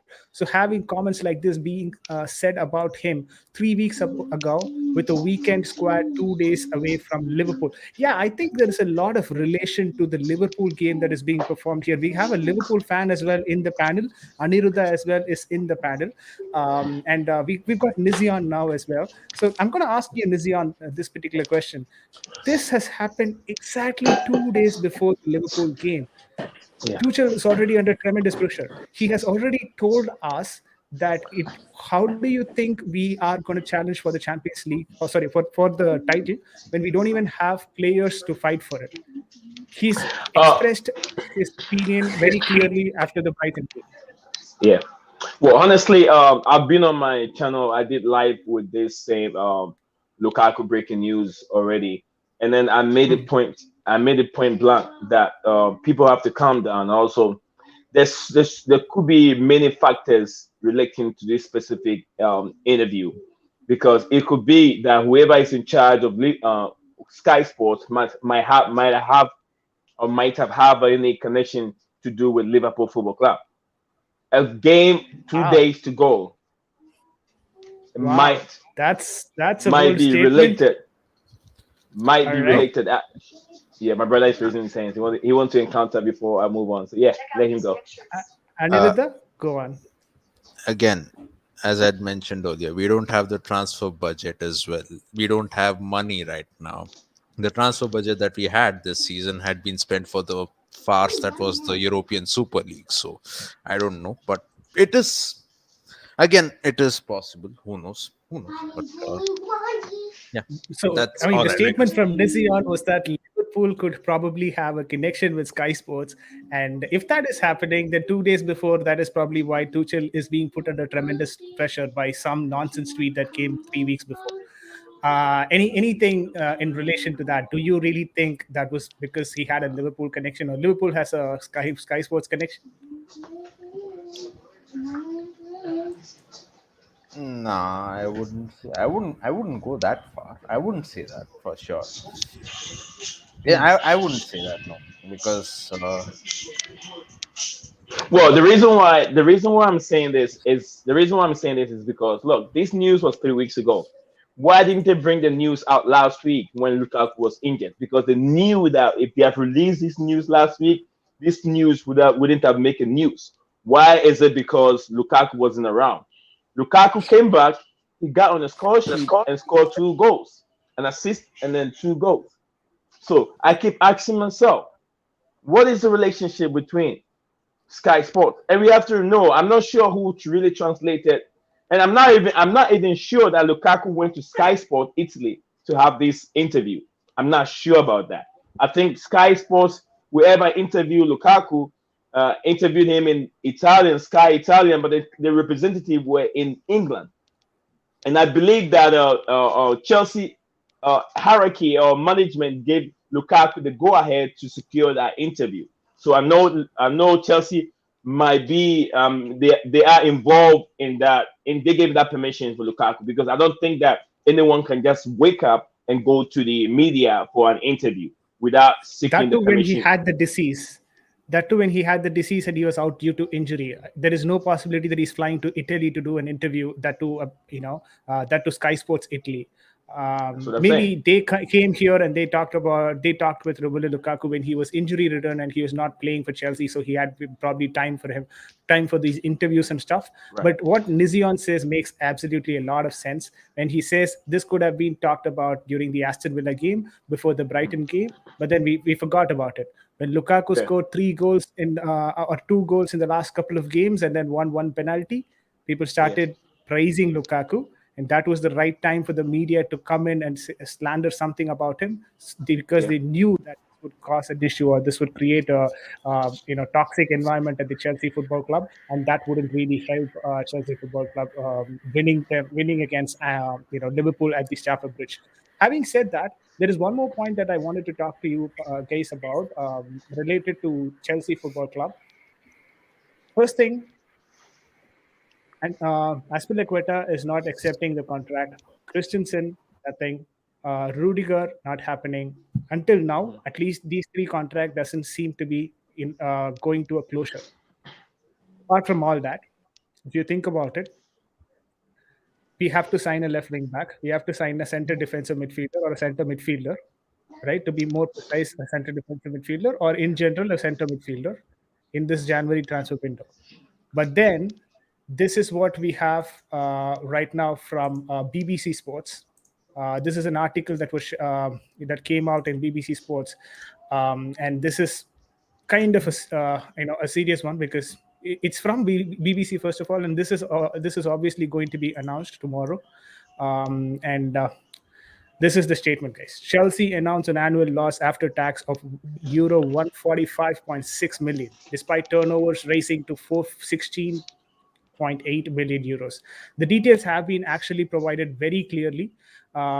If you see this particular statement, the club says playing games with no crowds because of the disease and a reduction in profit of player sales were the main reason for the reasons of the loss.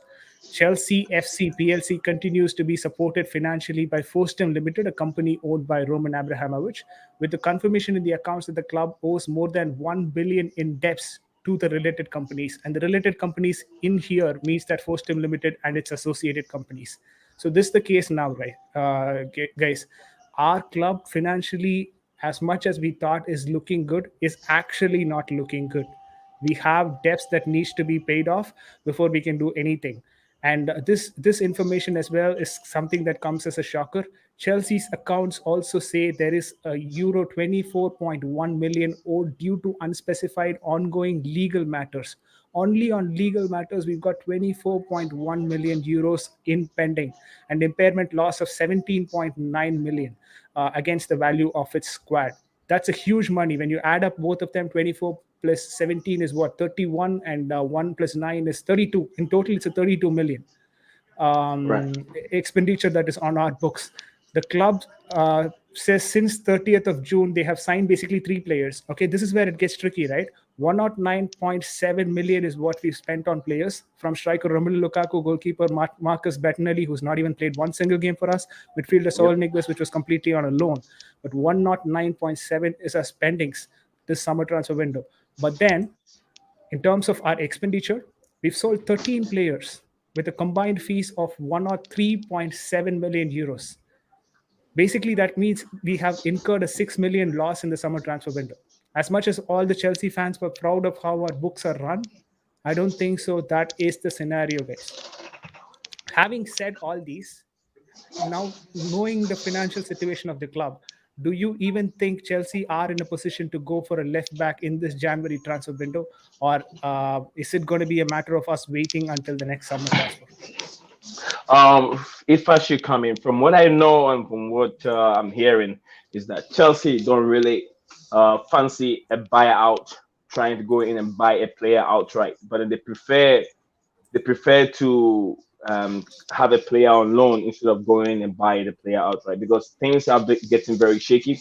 We've done deals in the past that we think that those deals haven't gone well for the club.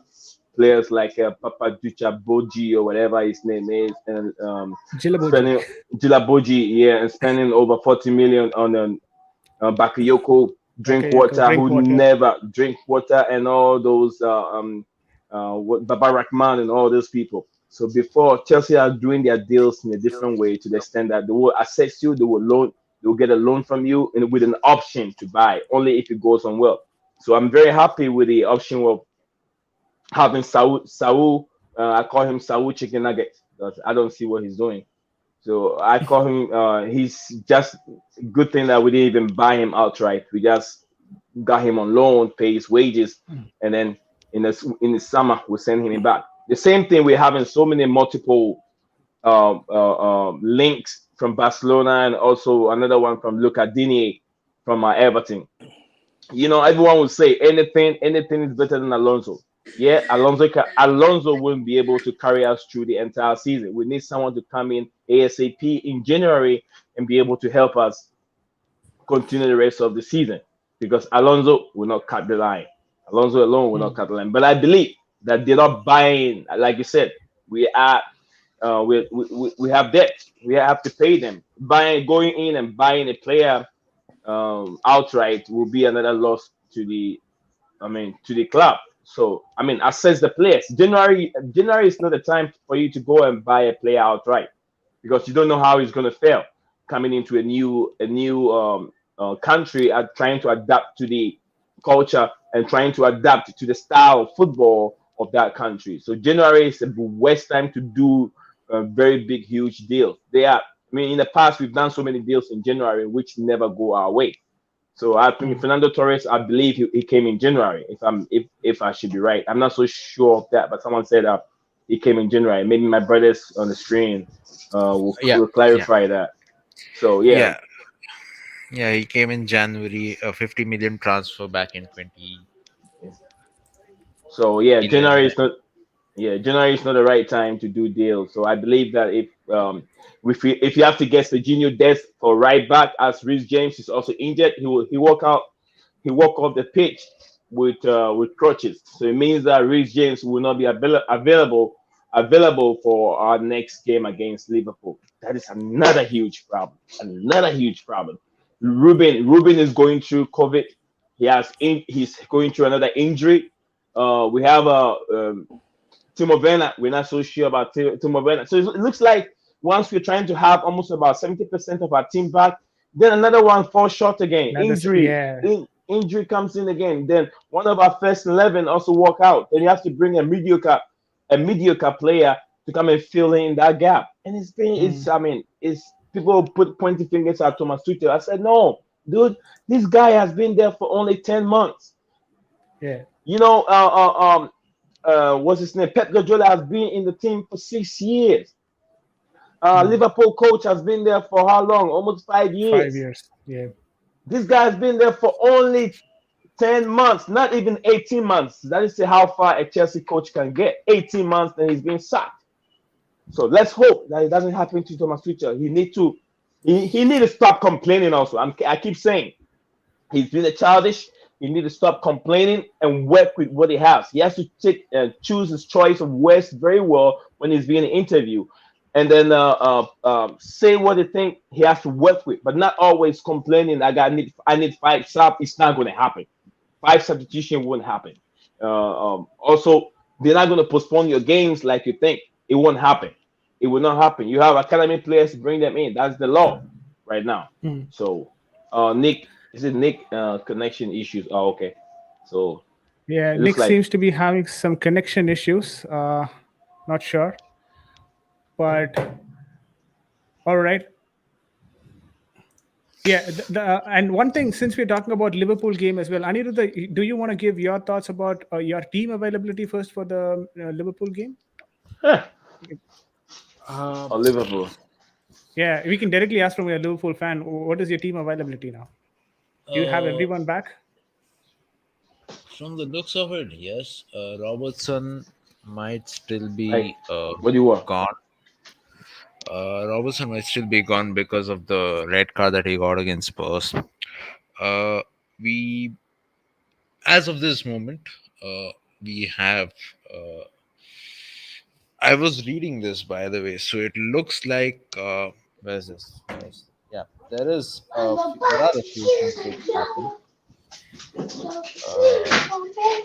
Just give me a second. Yeah, so it looks like Thiago was not in training earlier today. Uh, it could be that he was down with since he was down with COVID, but he did make a full recovery and he's back. He's done with the isolation period and he's back. But I don't know if he. I don't think he'll be risked. But he wasn't there in the training today. That's one thing. We don't. The other players who weren't there in training earlier today were Firmino and Allison. Uh, I hope that's nothing serious. I guess it's just a precautionary thing. I don't think Allison did injure himself against Leicester. I don't think he Robinson did. didn't take part. Robinson didn't take part of your training also. Robinson. No, Robertson's there. Robertson was there in training. He might not be available for the game because That's what I'm he saying. got a red card. He Yeah. got a red card. He was there in training. Oh, He's okay. fine. He's fit. He might not be there. He might not be playing the game because of the 3 game suspension, which I guess ends against Chelsea, given there was a Carabao Cup fixture in between as well. So there's that. We also have Minamino, who's down with a sore muscle. The Hmm. Lord and Savior Origi is out for the past 4 matches. He hasn't been training, so it could be that especially for Origi, it could be that there might be some transfer rumor going around, given that January is around the corner, just one more day, and the transfer window opens again. So it could be possible that Origi might move in January, due to which he's not being risked either in Mhm. training or Uh, yeah. my brother, if I should ask you, what's your name again? Sorry. Aniruddha. Uh, yeah. Oh, I didn't get it, but it's alright. Aniruddha. You can call him Annie, Annie, if that okay. is okay with you. Annie, I Yeah. will say this. I don't think Georgian club will allow Origi to go in January. Remember, you guys will be losing. You'll be losing your the world. I would say the world best three or best two attackers in the world. I mean, two attackers in the world to the African Cup of Nations, which is coming on. I know some Europeans try to stop that competition, but it's never going to happen. Those three will be I leaving hope your club, and you guys need someone who knows how to the finish. culture, how to finish the game, who Yeah. understand the English game. And Origi has been a super sub. He has helped you guys in so many ways. He is the Yeah. guy that you guys would need. So there's no way that Origi will be on his way to anywhere until summer, if Yeah. if So should be out. so yeah, that's true. That's a perfectly valid thing. So it could either be that he might be having a strain in his Yeah, muscle, given that he's been out for yeah, the past, he hasn't been training for all the 4 games. right. Which 4 games, if you go by 4 games, it was Spurs. Leeds was supposed to happen, but that was postponed due to COVID. You had the Carabao Cup fixture where he didn't play. You had Leicester where he didn't play, and today where he didn't train. So around the past 15 days, I guess he's nursing a small injury. Looks like it. Uh, there's that. I'm more concerned that Minamino is not there in training as well, because he's in a pretty good streak of form. Yeah, You can say it's Carabao Cup, but it's the goal's a goal no matter where you score that. So that's Absolutely. So what we'll do now is we'll quickly get to Nick's opinion on the Chelsea game against Liverpool and what he thinks about it. And post that, we'll quickly do both the teams lineup as well, since we've got both of them available. I've got the lineup already on the screen, so all that is pending is Nick's opinion, and then we'll get to the lineup as well. Nick, your thoughts on Yes, the Liverpool game? Liverpool game. Yeah, yeah. Uh, so,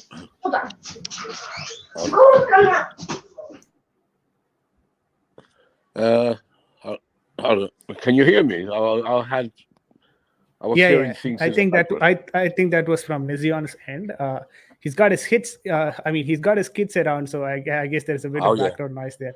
All Yeah, right. no issues, no issues. Carry on. Yeah, no problem. Yeah, yeah. It's gonna be, very hard game for us for sure, with all our injuries and everything. Um, and it looks like Liverpool and Chelsea fighting for second spot for sure. And make sure we're in the Champions League. The title, I think, is finished. It's City's. I can't see us all Liverpool winning it. We've already decided, is it? All right. Yeah, got it for me for sure. City are gonna do it again. We don't want them to, but they are. What can we do? It's gonna be a hard game. And I think after we, usually when Chelsea have a really bad game, like last night, somehow the next game they're really up for it. Usually, through the years, they go and win when they're not supposed to win. So it could be a win for us. I'm backing my team to win, but it's not going to be easy. It's going to be a Can we 2-1, can we 1-0, say this 2-1. statement, Nick? The team that wins Hmm? tomorrow will have a better chance at the second spot in the Premier League. Yes, yeah, it's a big game because if we win, we stay second by 3 points. And a It's a game in good hand for chance. Liverpool. Yeah, game in hand for Liverpool, but I think it's a fight between us, and it could go either way. But I think we can do it. At least get second spot. Fairboy I believes that the title is still up for the grabs, and 8 points is not that far. We've got, that's a good comment, and it's a positive perspective as well to look at from Fairboy. But yeah, I like this comment from the other side of the coin, Miss, one of the most favorite channels at the Chelsea community as well. It kind of explains itself, right? He says that people saying Lukaku's comments are taken out of context. First of all, okay, cool, no problem. But what does he F say? Means when he says, "I'm not happy with the situation," or "Manager has changed his module." What do these statements mean? And he's also asking, is it necessary so early in your Chelsea comeback to show your desire for Inter? These are the questions basically I wanted the answer to. I was not really concerned about his desire to play for Yeah, Inter and Italy taking good care of him and all that. I completely agree to it. But those 2 points that he's talking about, I'm not happy with the situation, is something that you're not supposed to openly say in the media. And also, manager has changed his module. This is something, it's not open for any media, be it Italian media or English media. Those are the points I'm a bit concerned about. And when especially Chelsea are in this sort of a situation, you should be very careful about what you talk. Aniruddha has a point to actually say as well. Aniruddha, go on. 3 points actually. First, I agree. 8 points not that far. City have done it. It is a statistical impossibility that either Chelsea or Liverpool might end up doing it. Number two, it's going to be a tough game. I'm very sure that I think a draw might be the result we might look for, because there is every chance that if you've seen the Leicester game, there was every chance that we'll miss chances that we could have scored twice at least. But that notwithstanding, it's a tough game. I really don't want to watch it, and even if I do want to watch it, I want a paper bag with me so that I can breathe into it. and thirdly and thirdly, this is something which I just have the article open with me, the from Sky Italia, and I've translated it, and it says that, and I quote the translation. I quote. It says that, is this? Yeah, physically I'm fine, even better than before. After 2 years in Italy, in which I worked a lot at Inter with trainers and nutritionists, I'm physically fine. But I'm not happy with the situation. This is normal. I think the coach has chosen to play with another module.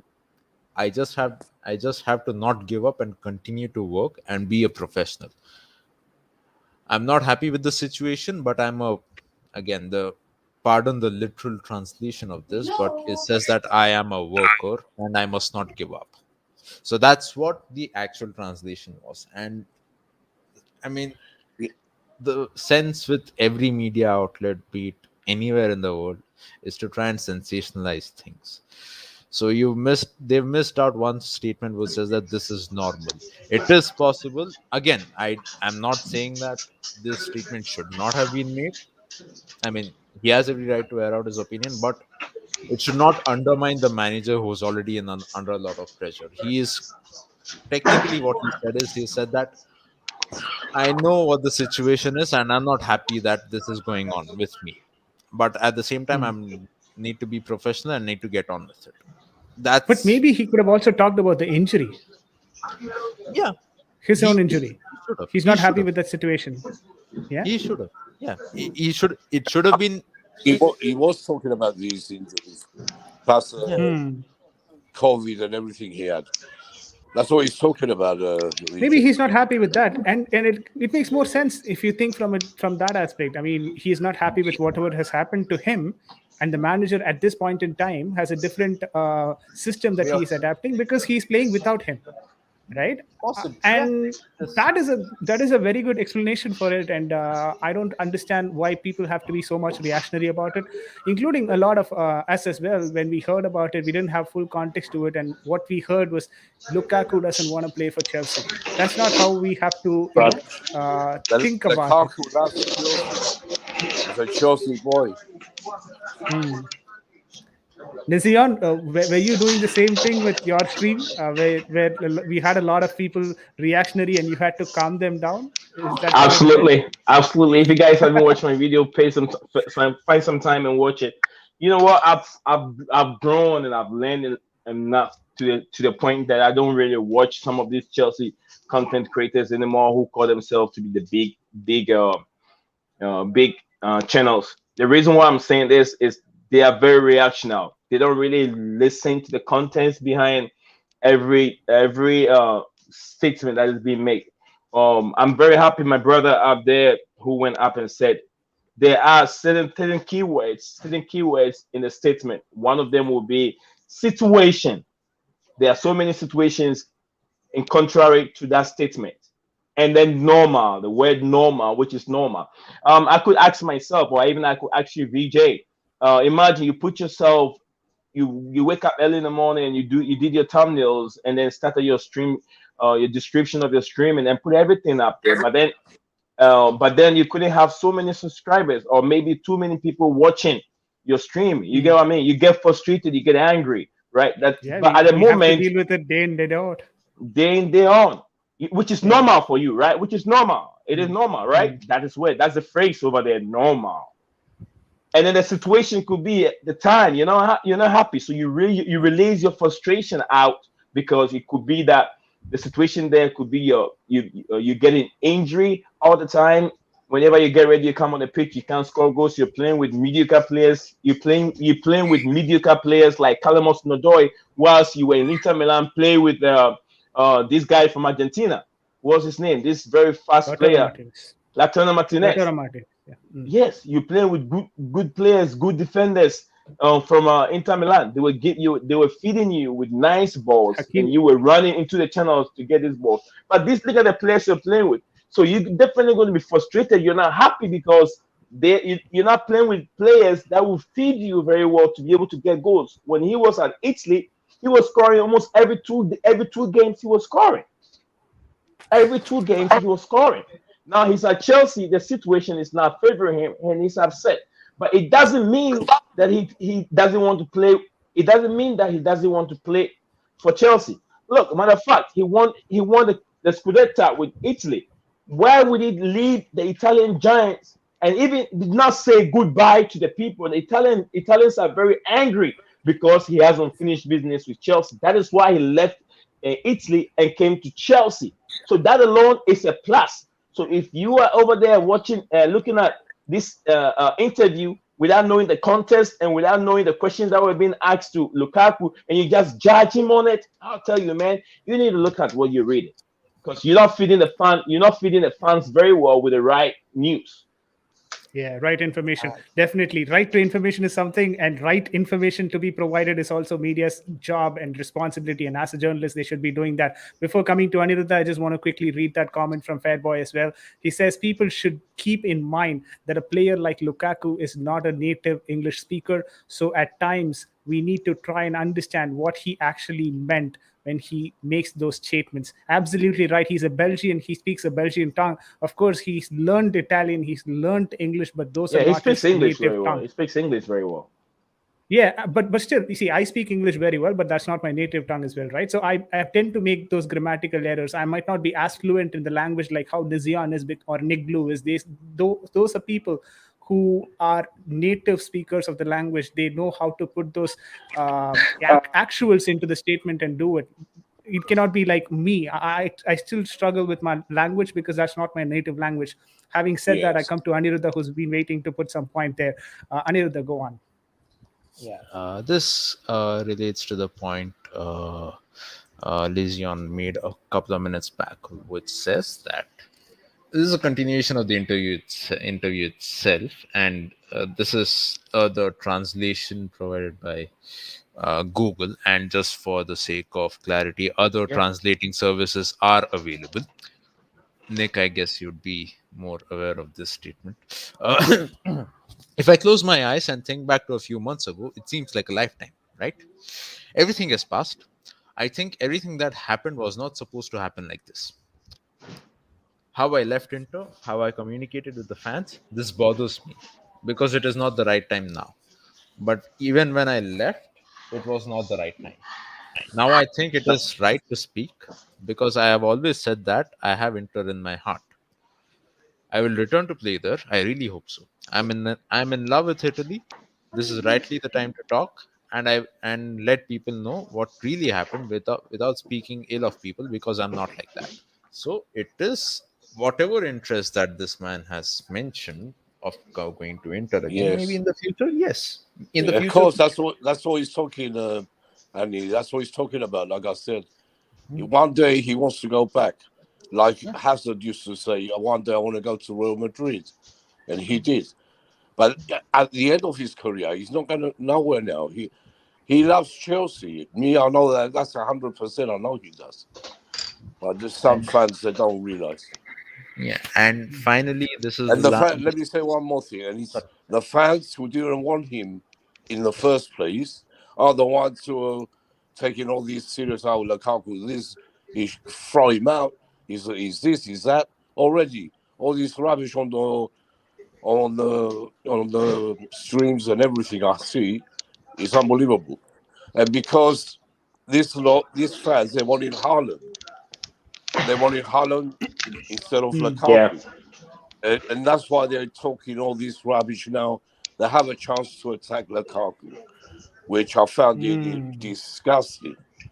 And I'm sure a lot of And, real fans, a lot of and real fans like myself, are thinking the same.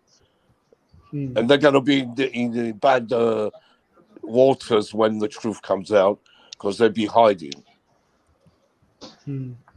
And a lot of people think that Erling Haaland is an easy buy. That's not the case, guys. It's not going to be easy. Just because Nope. Lukaku said something, you cannot just go to the market and buy Haaland. It doesn't work that way. We'll have Yeah. to And Haaland realize that already it's not said, going to be the DJ, case.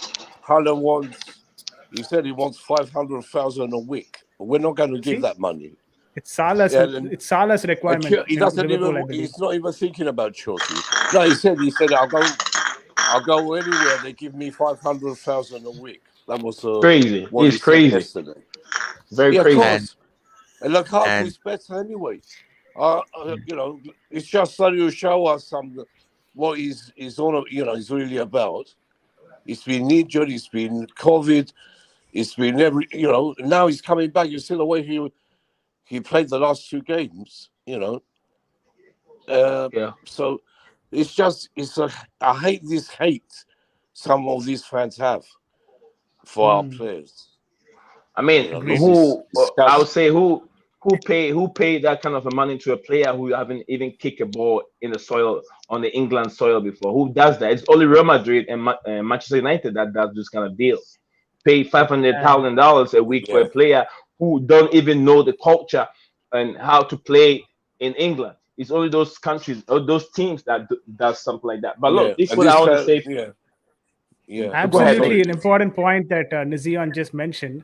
500K is something the wage expectancy of Mohamed Salah for Liverpool after he scoring 100 plus goals for Liverpool Yeah, Football Club they wouldn't even give in him the that money. English Premier League. Go again, on, Nizion. just Yeah, for the go on, sake of Anirudh. clarity, we don't have that kind of money on us at the moment. And then I don't think you even Mohamed Salah deserved even $700,000 a week. 700,000 a week. Mohamed Salah deserved that. But even him doesn't even get paid that amount of money. And you Norwegian Bob Marley, whatever you call it yourself, You want to make And what, $500,000? and the other thing is, how do we know he's going to be good in the Premiership when he Yeah, comes here? Exactly. He's only you played play. over. How? What's the guarantee? There's no guarantee he's There's going no to turn out guarantee, good. Nick. But Absolutely, there's no guarantee. Lukaku's a proven Premiership goal Player. scorer, Hmm. player, goal scorer, everything. That's why a lot of These fans were fans. happy about Lukaku coming in than Haaland, and it made more Yeah, they sense. were not. He was half and half. VJ. A lot of them wanted Haaland Hmm. first. Yeah. Hmm. And Yeah, Aniruddha has something else. What was yeah, that? so yeah, so yeah, I mean, we two things actually. Firstly, the final thing with regards to the interview with Lukaku itself, he says that first of all, and I quote, this is again translated. First of all, I want to say a big apology to the Inter fans because I think the way I left should have been different. Fair enough. I hope Raheem Sterling had that kind of sentiment in himself, but let's not go there. yeah, Yeah. I Exactly.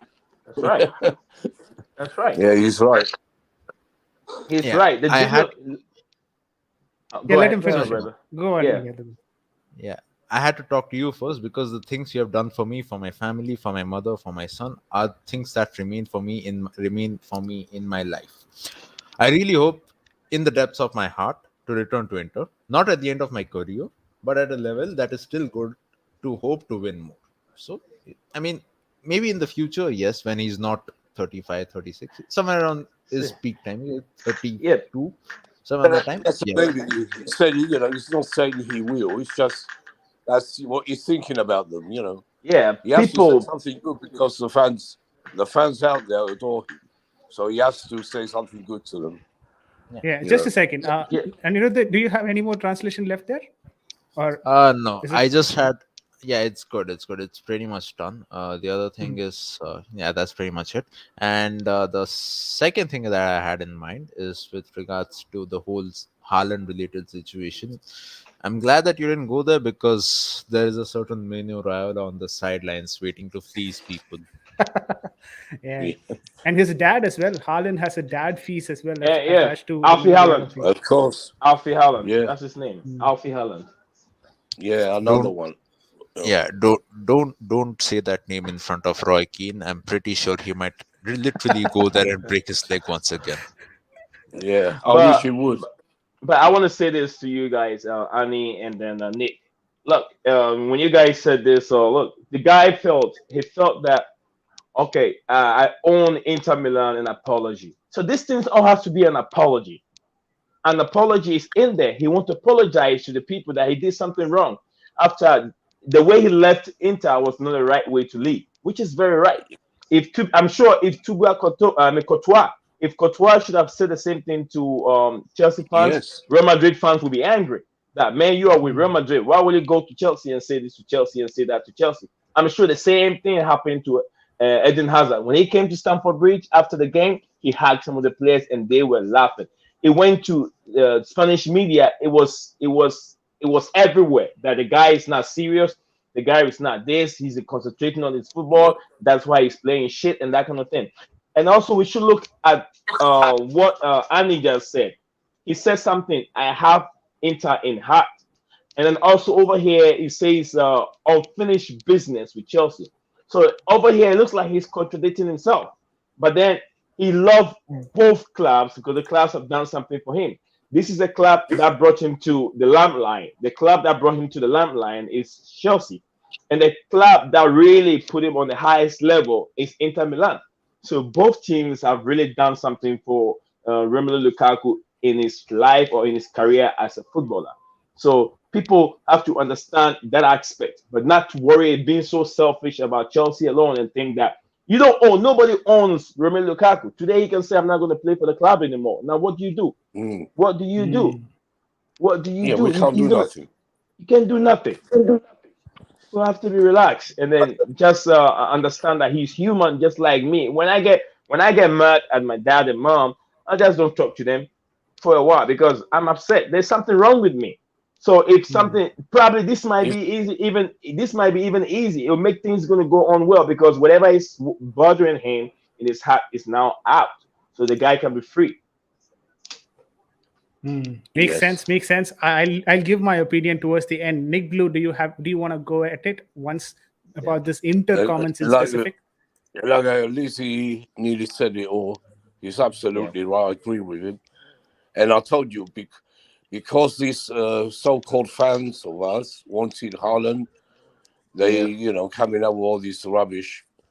Said he said this, he said that, and we should drop him. He shouldn't play for us. I heard a lot of rubbish today. absolutely. It's all rubbish. It's all media rubbish. And Fabrizio should be hanged. That's what I said. No, absolutely. It does. The way that people have reacted to it, it shows that we are a more of a reactionary fan base, and it's not just with Chelsea. Every single fan base has this reactionary set of people who react to these sort of situations, and journalists as well take a lot of things out of context. And I think one such situation has just happened here. Almighty Blues as well, and Michael Talks Football have joined the stream. Thank you so much for joining in the stream. Almighty Blue says, whatever may have been the truth, the guy should have shut his mouth with already so many problems right now. Um, Almighty Blues is a bit fuming here on this particular statement. I suggest Almighty Blues, please go a bit backwards on the stream and check Yeah. that out. We've kind of Hmm. dissected every single thing that Romelu Lukaku has spoken. Aniruddha was sweet enough to translate every single thing from Italian to English, and he actually translated the entirety of it. I think the way that he's talked about it is more understandable. He as well says it's understandable. We are reacting. The guy is a senior pro. I mean, yeah, that's one thing that I wanted to talk about. When you're 28 years old and senior, considered senior in your career, you have to realize how to talk to the media. There are certain statements that can be taken out of context, but then you have to realize how to talk to the media. And that is also why you are a public figure. You are in Twitter. I mean, Romelu Lukaku, first of all, is in Twitter. He knows how social media is, how social media reacts to situations. So he needs to understand on how to actually present himself in the media, because things can be taken out of context very quickly. That is exactly what has happened right now. First of all, on the comment from towards the end on the Inter Milan side of things, of course, he has love for the club that he's played in, and every single person who's played for any club will have that sort of a love if they come um, from that club in a proper way, right? If they don't fight with the club, they have to have that sort of a love for the club, and that is exactly the love that he's expressed from his end. I don't think so. There is anything wrong with that. With that being said, there is a quick comment from Almighty Blues. Fair enough. Would love to rewatch. I actually already recorded my reaction. All right. We'd love to see that reaction as well. Please check out Almighty Blues as well. He's done his recording as well for the Lukaku situation. Hopefully, you guys go watch Almighty Blues. He's actually nearing 1K subscribers. So if you have not watched him yet, please go ahead, and I definitely recommend him as well. Having said that, we wanted to quickly cover the lineup for the Chelsea Liverpool game while we have everyone on the stream. So I've opened up the line. Sorry, I've opened up the line, guys. So if you want to hop in and have your say, you can do that. But yeah, there you go. I haven't started putting in the names, but I let Nizion and Nick Blue do the lineup for Chelsea, while I'll rely on Aniruddha's expertise for the Liverpool game. Sounds good, guys? All Yes, ready? yes, All right. yes, we're Now ready. let's quickly get into the lineup. Goalkeeper. Um, Yeah, go keep. Yeah, go. yeah, Yeah, go on, I go think on. it's gonna be Kepa because Mendy, I think, is off to Africa. I think Kepa will start Sunday. Okay. Nizion, Just by any chance, do you have any team news? Has Mendy already departed to Senegal? no, no, no, no, no. So there's one update out there. Hmm. The players would be playing. The AFCON starts on the 9th. Yeah. So as from Liverpool's end, I believe Mane, Salah, and Naby Keita are they can play. I believe that would be the case for Mendy as well. So Yeah, I heard different. Yeah, I don't know. Maybe you're Almighty right Blues, there. we've got a Liverpool fan who's closely tracking the Liverpool setup, so we will definitely get to the Liverpool 11 as well today. Stick to the channel. We'll get the Liverpool setup as well. The injury update is something that he'll provide when we start the lineup for Liverpool. But meanwhile, we've got Fairboy as well joining the stream. Welcome, Fairboy, to the channel. You can also hop in for the lineup. Let us know. All right. We've Hello, got three Sports folks who are going to Square. be helping us on the Chelsea lineup: Nizion, Nick Blue, and Fairboy. Yeah, so I think so. If Mendy's not gone, then it probably be Mendy. But I thought I heard he was going, and Okay. Kepa be playing. So I'm not sure right. about that really. Fairboy, Yeah. your thoughts? Kepa, probably. Mendy. Oh, let me say this on Mendy before I forget. Mendy will be playing Yes, his Nizion. last game. He's not leaving as quick as you think. Oh, all the African players will be playing their last game before they depart to their various countries. That's all right then. Okay, then we'll have to go with Mendy on the goal. Then Mendy Mendy. Hello, starts guys. Can you for. hear me? Yes, Fairboy, we can. Go on, mate. What do you want to say? So yes, you want my opinion on the starting lineup of Chelsea. So we are going with the back three Yes. first. Okay. All right. So we are looking at the players or defenders who are available. So Chalobah is available, so he will start. Rudiger is available, he will start for us. Aspilicueta is available, he will start for us. And So I think your back Mendy will be three the will be. one input for us. Hold on. Your back three will be then Chalobah, Silva, and sorry, Rudiger, Chalobah, and Aspilicueta, is it? Aspilicueta, exactly. Yes. You want That's Chalobah to play in the Silva's center for a still Liverpool injured. game? Yes, for the Silva's Liverpool injured. game. If So he is Silva's all basically right, saying. I'm not sure myself. But if he was injured, but he might be fit for Sunday. So if he's fit, I will put Silva there for sure. So this is what Fairboy is saying. Guys, are you seriously considering Chalobah to play in the center for the Liverpool game? Oh yes. Who else do we have? Christensen is injured. Yeah, Christensen is there, but Christensen did hop a bit.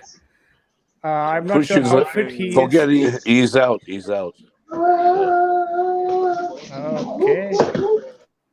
Christensen is out, says Nick Blue. In that case, we only have Chalobah to play in that back three. Definitely not the back three that I would hope for, but it seems that we don't have availability. Scott, an Arsenal fan from Australia, has joined us. Morning, guys. It's morning already for him. I think it's around, yeah, it's already around 8:30 or 9 o'clock for him. He says, crazy interview from Lukaku. Scott, we've completed just the discussion about the Lukaku interview. Please rewatch the stream. There is a lot of things that are taken out of context. We've analyzed entirety on detail. So if you get some time, please rewatch the stream. That will be really, I hope that will be more informative on, understanding this Lukaku statement. Having said that, the defense as of now stays like this. Rudiger as the left center back, Chalobah in the center, and we have on the right side, who's that on the right side? Aspilicueta.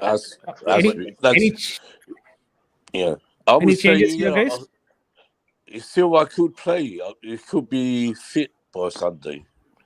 So if it's fit, hopefully Silva will play. And that be okay.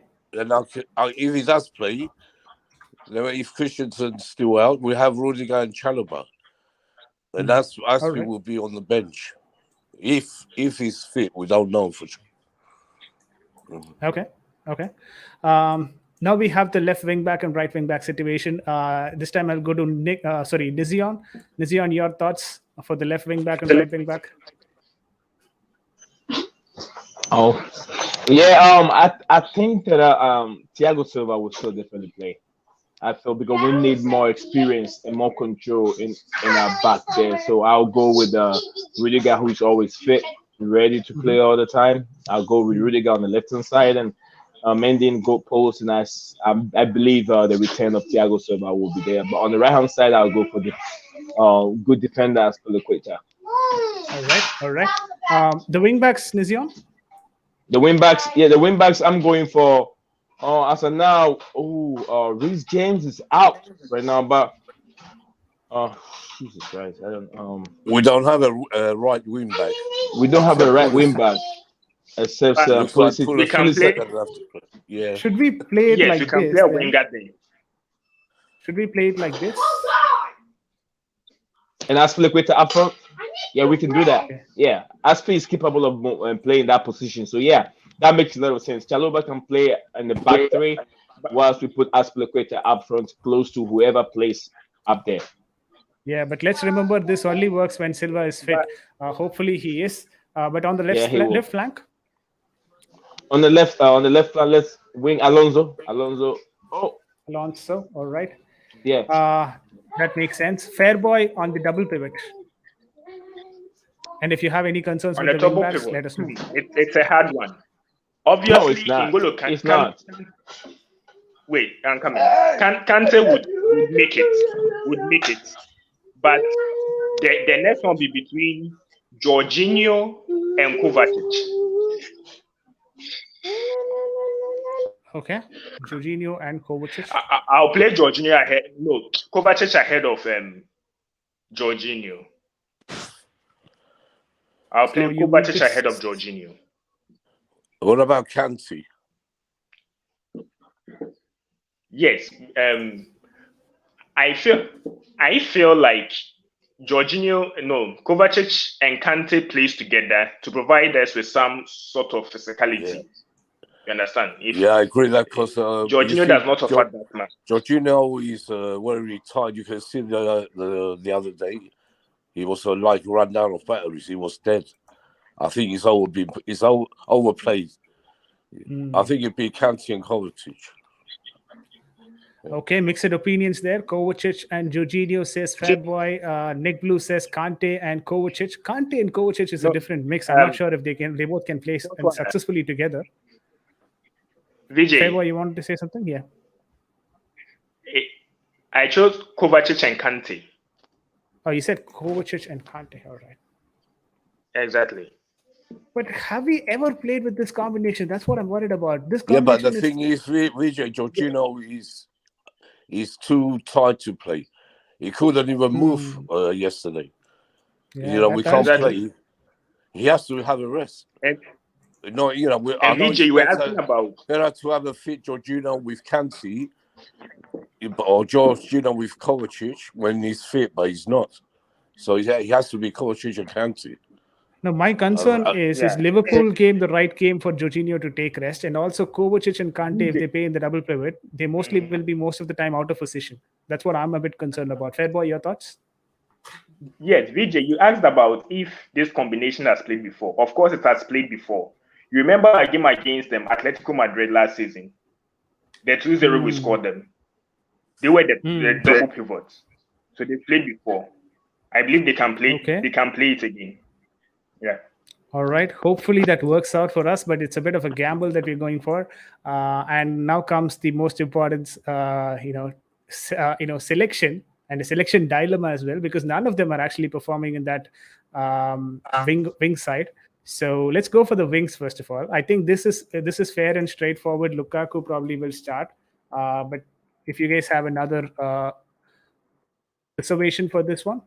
Lukaku, do you think Havertz will start, or is it still going to be Lukaku? Given his current context, current form, I'd say Lukaku. So do I. It has to be Lukaku, and he will start. And I think Ziyech might come and replace Callum Hudson-Odoi. He has to be dropped on the bench, and I think it'd be Ziyech and most likely Mount. He didn't have a good game yesterday, but I prefer Havertz and Ziyech, really. So, and I think he should, but the thing is, Tuchel never drops Mount. But he could draw. I'd like to see Havertz and Ziyech and Lukaku up front. That's what I would Havertz, say. Ziyech, and Lukaku. All right, that's Nick Blue's prediction: Havertz, Ziyech, and Lukaku. But let's hear from Nizion as well. Front three, Nizion. Oh, you never asked me of my mate for my double pivot. You forgot to ask me my opinion on it or my selection for the double pivot. All right, go on. Well, I think playing to me, I think that's why we never see so much of this combination. Igola Conte and then Kovacic. It is an imbalanced team. The reason why I'm saying that is sometimes we're playing with a back three, and it constantly when we have pressure, you need a player that can control the ball very well, distributing passes with a back three, and that is something that we don't see. People all the time are looking for more physicality of Jorginho. You don't need physical strength from Jorginho. He's a player that will not give you that. So as soon as you're coaching, you know the strength of Jorginho, you won't put him in a situation where he finds himself in a difficult position. Jorginho is the guy also that give us balance. Balance. Remember when Jorginho was injured a couple games ago, we were like, why is there no balance in the team? Why is the team not controlling the ball? Why are they not swinging passes, 3-4 passes together to get into the 18 of the other opposition team? So I think that Jorginho playing with Kante match the best, or Jorginho playing with Kovacic. One of these might work, but I think that I will start with Jorginho and Kovacic and bring Kante on the 70th minute because we have to work on his injury problem because the knee is a real carrying injury, and if you make him play 90 minutes all the time, that knee will come again. We have to remember that. So I will, to me, in my own way, I will start Jorginho and then give a balance to the defense, and then Matthew Kovacic will drive the ball from that center to link the attack, which I saw that happening many times, and I think if we have the right personnel in the game, they will get to the back of the net. And at the front three, definitely I'm going to put Lukaku there. I will play Ziyech on the right hand side. I will play Ziyech on the right hand side, and then I will put Mount on the left hand side. Put Callum Hudson-Odoi. Callum Hudson-Odoi is not going to be in my 18. Neither is he going to be on the bench. I'll put whoever it is, Christian Pulisic on the bench. Callum Hudson-Odoi need to play for the under 21. That is where he has to be because he hasn't developed. He hasn't developed at all. Yeah. He has not He's developed. going He hasn't to- led. He has to go in the listen. He has to go to the Yeah. academy now. Up John to Terry's now. there. John Definitely. Terry's there now. He can teach him some things. Callum Hudson-Odoi has really proven to me that he hasn't developed. He hasn't developed at all. Man, so 5 many years, chances. He hasn't done nothing. No. So many chances. This guy can lift the ball up and unnecessary chances. He can passes. He cannot get string passes together. Every passes got intersected. What the hell? I'm done. So yeah, those are my hard points. Some emotional rants from Nizion on Callum Hudson-Odoi's performance. Well, it's true. He's been terrible. Nick seems to agree with it as well, and also we've got Big up to Almighty you, Bruce Almighty agreeing Blues. to it. Yeah. So a lot of people It's agreeing true. to Nizion's comment there that Callum Hudson-Odoi probably has to feature in the under-21s before coming to the senior squad. Fairboy, any thoughts on? Okay, Fairboy has dropped off the stream. So I mean, it's a good one. Okay, we've got him back. Fairboy, this is exactly the comment from Nizion. He said Callum Hudson-Odoi has to perform in the under-21 before he proves himself and comes back to the senior squad. Any thoughts on that? And what is your front three? For me, I think that Callum Hudson-Odoi has a good player in him. We saw how excellent he was prior to his injury, to his ACL. But the problem is, as a young player, of course, he has deficiencies in his game. All our young players have deficiencies in their game. Callum Hudson-Odoi is no exception. So, of course, his indecision makes him look a little immature. As he grows up, he would, like, that weakness to be taken out of his game. So I think we could be patient with him. We should allow him play. Look, but I hope that. Yeah, Fairboy, but I hope that. Fairboy, I'm not cutting you off. look, I'm not cutting it off. The Yeah. reason why I'm sure Tuchel is very fair with this young player. He's giving him time and time and time opportunities, so many opportunities to play. Our game at Everton. I think the final minute to go, within the last minute to go, he had a very nice chance. The goalkeeper in the pool, all by him. This guy just placed the ball down. The goalkeeper saved it. I know, I believe in young But, players getting the opportunity, making mistakes for them to learn, but he's not learning from it, all the mistakes that he makes. He's not learning from it, and I'm We're tired. not going to but, win. but, but, Yeah. but Zion, he's not Yes, the sir. only one who is performing that badly.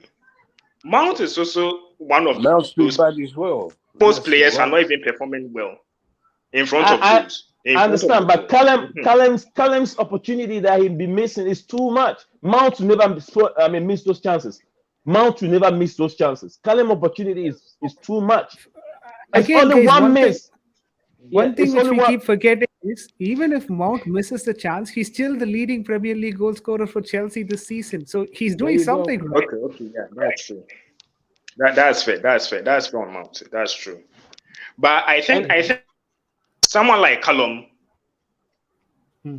the reason why I think the manager uses him is because of how much he also offers, even if he doesn't score goals. You understand?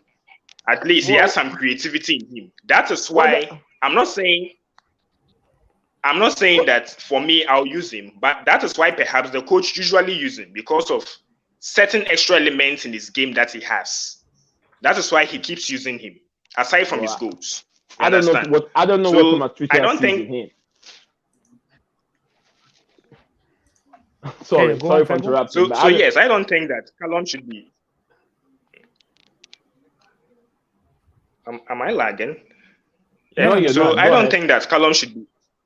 Yeah. So I don't think that Callum should be relegated somewhere with the under 23s because we knew how good he was when he first burst into the scene and played for us. He was so good. So I think there are a lot of factors, but he needs to improve. I don't know, Yeah, but he needs to improve. fair boy. Is it fair boy talking? Yeah. Yeah, that is fair. Yeah, Boy. fair boy. Just to what you said there. Don't forget Yeah. Callum Hudson-Odoi and Loftus-Cheek were the first ones out of the academy to go into the first team, and he's had a lot of years now. It's 5 years. He was And there he before hasn't Mason proved- Mount. Yes, before Mason Mount. Yes, they were the first two who came in. Mount was after. Mount was on loan to the Derby. Right. He came in after Derby. But Callum hasn't had a I just loan want to say he's had a lot season, of right? chances. It's not like he No, hasn't had chances. he hasn't had any loan spell to himself. He hasn't got any loan, so he hasn't learned nothing. I thought Chelsea made a mistake not to send him on loan. He should have gone on loan, really. That's the problem. Like Mason Mount did and Rhys James. Look, Reece James did, yeah. You know what I'll say, fair boy. I know I love Callum Hudson-Odoi. I love him because he's my fellow countryman, and I love him. I want him to excel at Chelsea. But then he needs the confidence. He's a player full of. He doesn't have the confidence in him. He doesn't have it. And where can he get it? He has to go on loan and be able to be playing time after time after time. He has to get much more playing time, which is not getting. It's not going to get it at Chelsea right now because he has been given so many opportunity for him to excel, exhibit his talent, and we can't see it. So he has to go and play with the lower guys and see what he can do before he graduates himself and come back to Chelsea starting 11 again. Because what I'm seeing is very abysmal. But Zion, let's not forget that Callum Hudson-Odoi was a very, very good player. Now, you see, we shouldn't exclude certain factors. Yes, relax. We shouldn't exclude certain factors, okay? Callum Hudson-Odoi injured his ACL as well as Robin Loftus-Cheek. You understand? So when you are now recovering from the ACL injury, it takes time for you to come to your optimal best. Perhaps that's the reason why he's not able to take on players, because he fears that he might hurt his ACL. You understand? So when it comes to players like that, we need to be reasonable with them, right? We need to consider them. We cannot just write them off, because when circumstances like this happens to you, you don't know how you might understand. Each and every player has a way of dealing with such problems. But That's what I believe. fair boy. I don't think you really understand what I'm trying to say. Let me give this answer to Almighty Blues FC. Almighty Blues, you're not comparing Callum Hudson-Odoi to Mason Mount. We're not doing that comparison. What we said about Mason Mount is even though Mason misses that chance, he still has more goals than Callum Hudson-Odoi. That is the statement that BJ made. We're not doing the comparison. Sorry about that. But what I'm trying to say is, I said about what's his name, Callum Hudson-Odoi. I said he's the player that needs confidence, and that he's not going to get that confidence at Chelsea right now. So he can be sent somewhere to get much more minutes, and he can build his confidence for a season. Then he can come back to Chelsea. Okay. Because where it is, he's been injured and has been recovered for quite a long time, and we're not seeing that. We are not seeing that the guy is getting back to his standard anymore. It's like he's stuck in the middle. We see him playing the ball all right, but then he's lacking the confidence for him to be more composed and put the ball in the back of the net. So what I'm saying is, if we have to send him out to build his confidence and bring him back, that would be good, because there's too much competition at the club for Callum Hudson-Odoi. There is another player called Christian Pulisic also who can play on that left hand side. There is another player called Timo Werner who can play at that left hand side. There is other players, Mason Mount, who can also play on that left hand side. And Kai Havertz can do that on the left. Kai Havertz can do. So there's too much competition for the young lad to be able to get that confidence back. So I'm saying that we're not relegating him, but then giving confidence from a different team. No. Yeah, absolutely agreed, and beautifully summarized by Nizion as well. Cho's debate is something that can go on forever. So this is probably what the conclusion is with respect to Cho's debate is. Cho's situation is that we'd like him to go on a loan for a season or two before he develops himself into a better player and comes to Chelsea. We're not saying he's not the right fit for Chelsea Football Club. He has to improve in a certain situations, and those situations might be something that he can get from those loan moves that he goes, because we've seen that these players can do well in loan, and when they come back as a better player in Mason Mount and Reece James. Having said that, Lukaku we've agreed on. Mason Mount and Cho is the options that we have on the left flank. ZH, we all seem to be agreeing that ZH will probably feature in this game. So are we going to go with Cho or Mason Mount there? Give me one name, guys. Oh, it should be Mason Mount. In my pocket, Mason Mount. Put my money on him. All right, Mason Mount then. Mason Mount. Let's go with Mason Mount. And now what we'll do is quickly go for the Liverpool squad as well. But before going to the Liverpool squad, I want Aniruddha's thought on this lineup. Aniruddha, as a Liverpool fan, if you are looking at this lineup, how confident are you in winning your game against Chelsea with this lineup? This is. I'm not. I'm not too sure about Kovacic, Kante, given that I haven't seen both of them. My knowledge with regards to how Kovacic Kante works, I'm not too. I don't know. Aspi on the right, it's going to be risky with maybe Simikas bombing up, so he'll need all the support from Kante when the wing backs when Simikas comes up trumps. So that's going to be interesting, and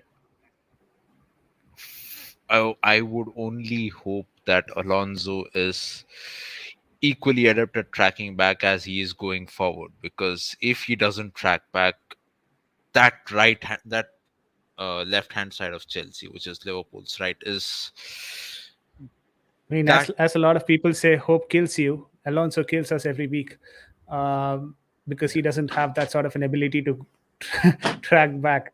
So he's good at going forward, like you said, but not tracking back. That's cheeky. So I'm a bit concerned with that. No matter. All right. So having said that, now let's quickly move into the Liverpool lineup.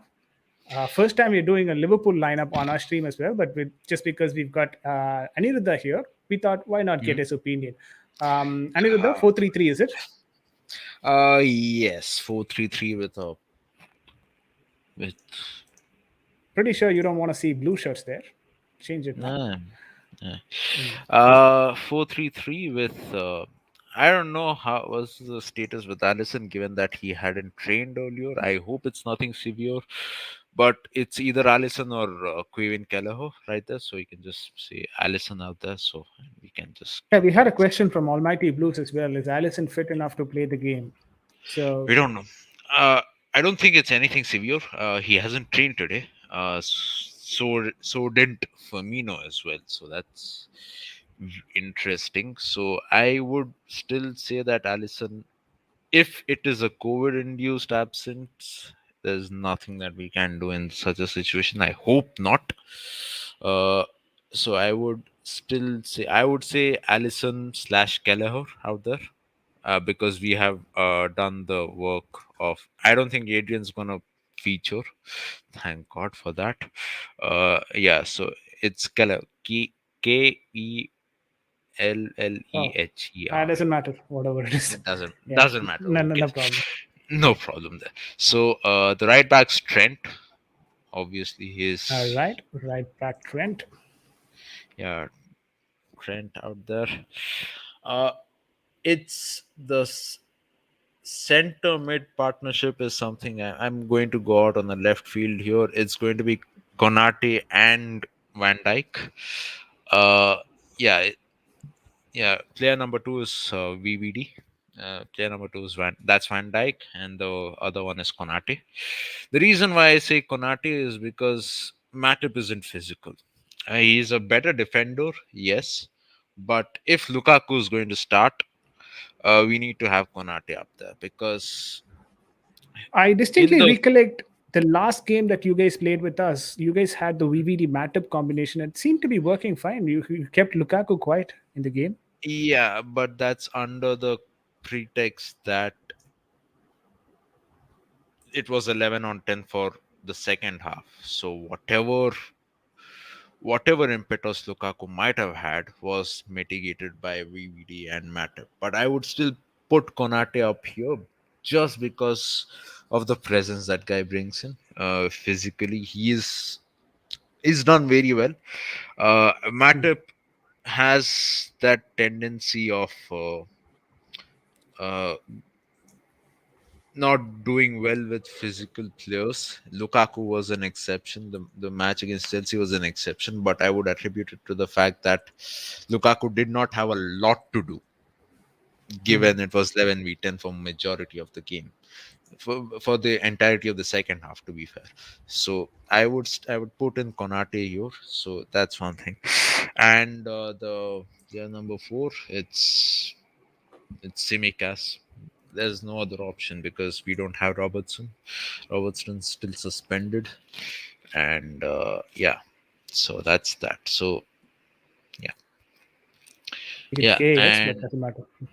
doesn't matter. No. It's Fabinho at the base. We missed him. I'm glad that he's back.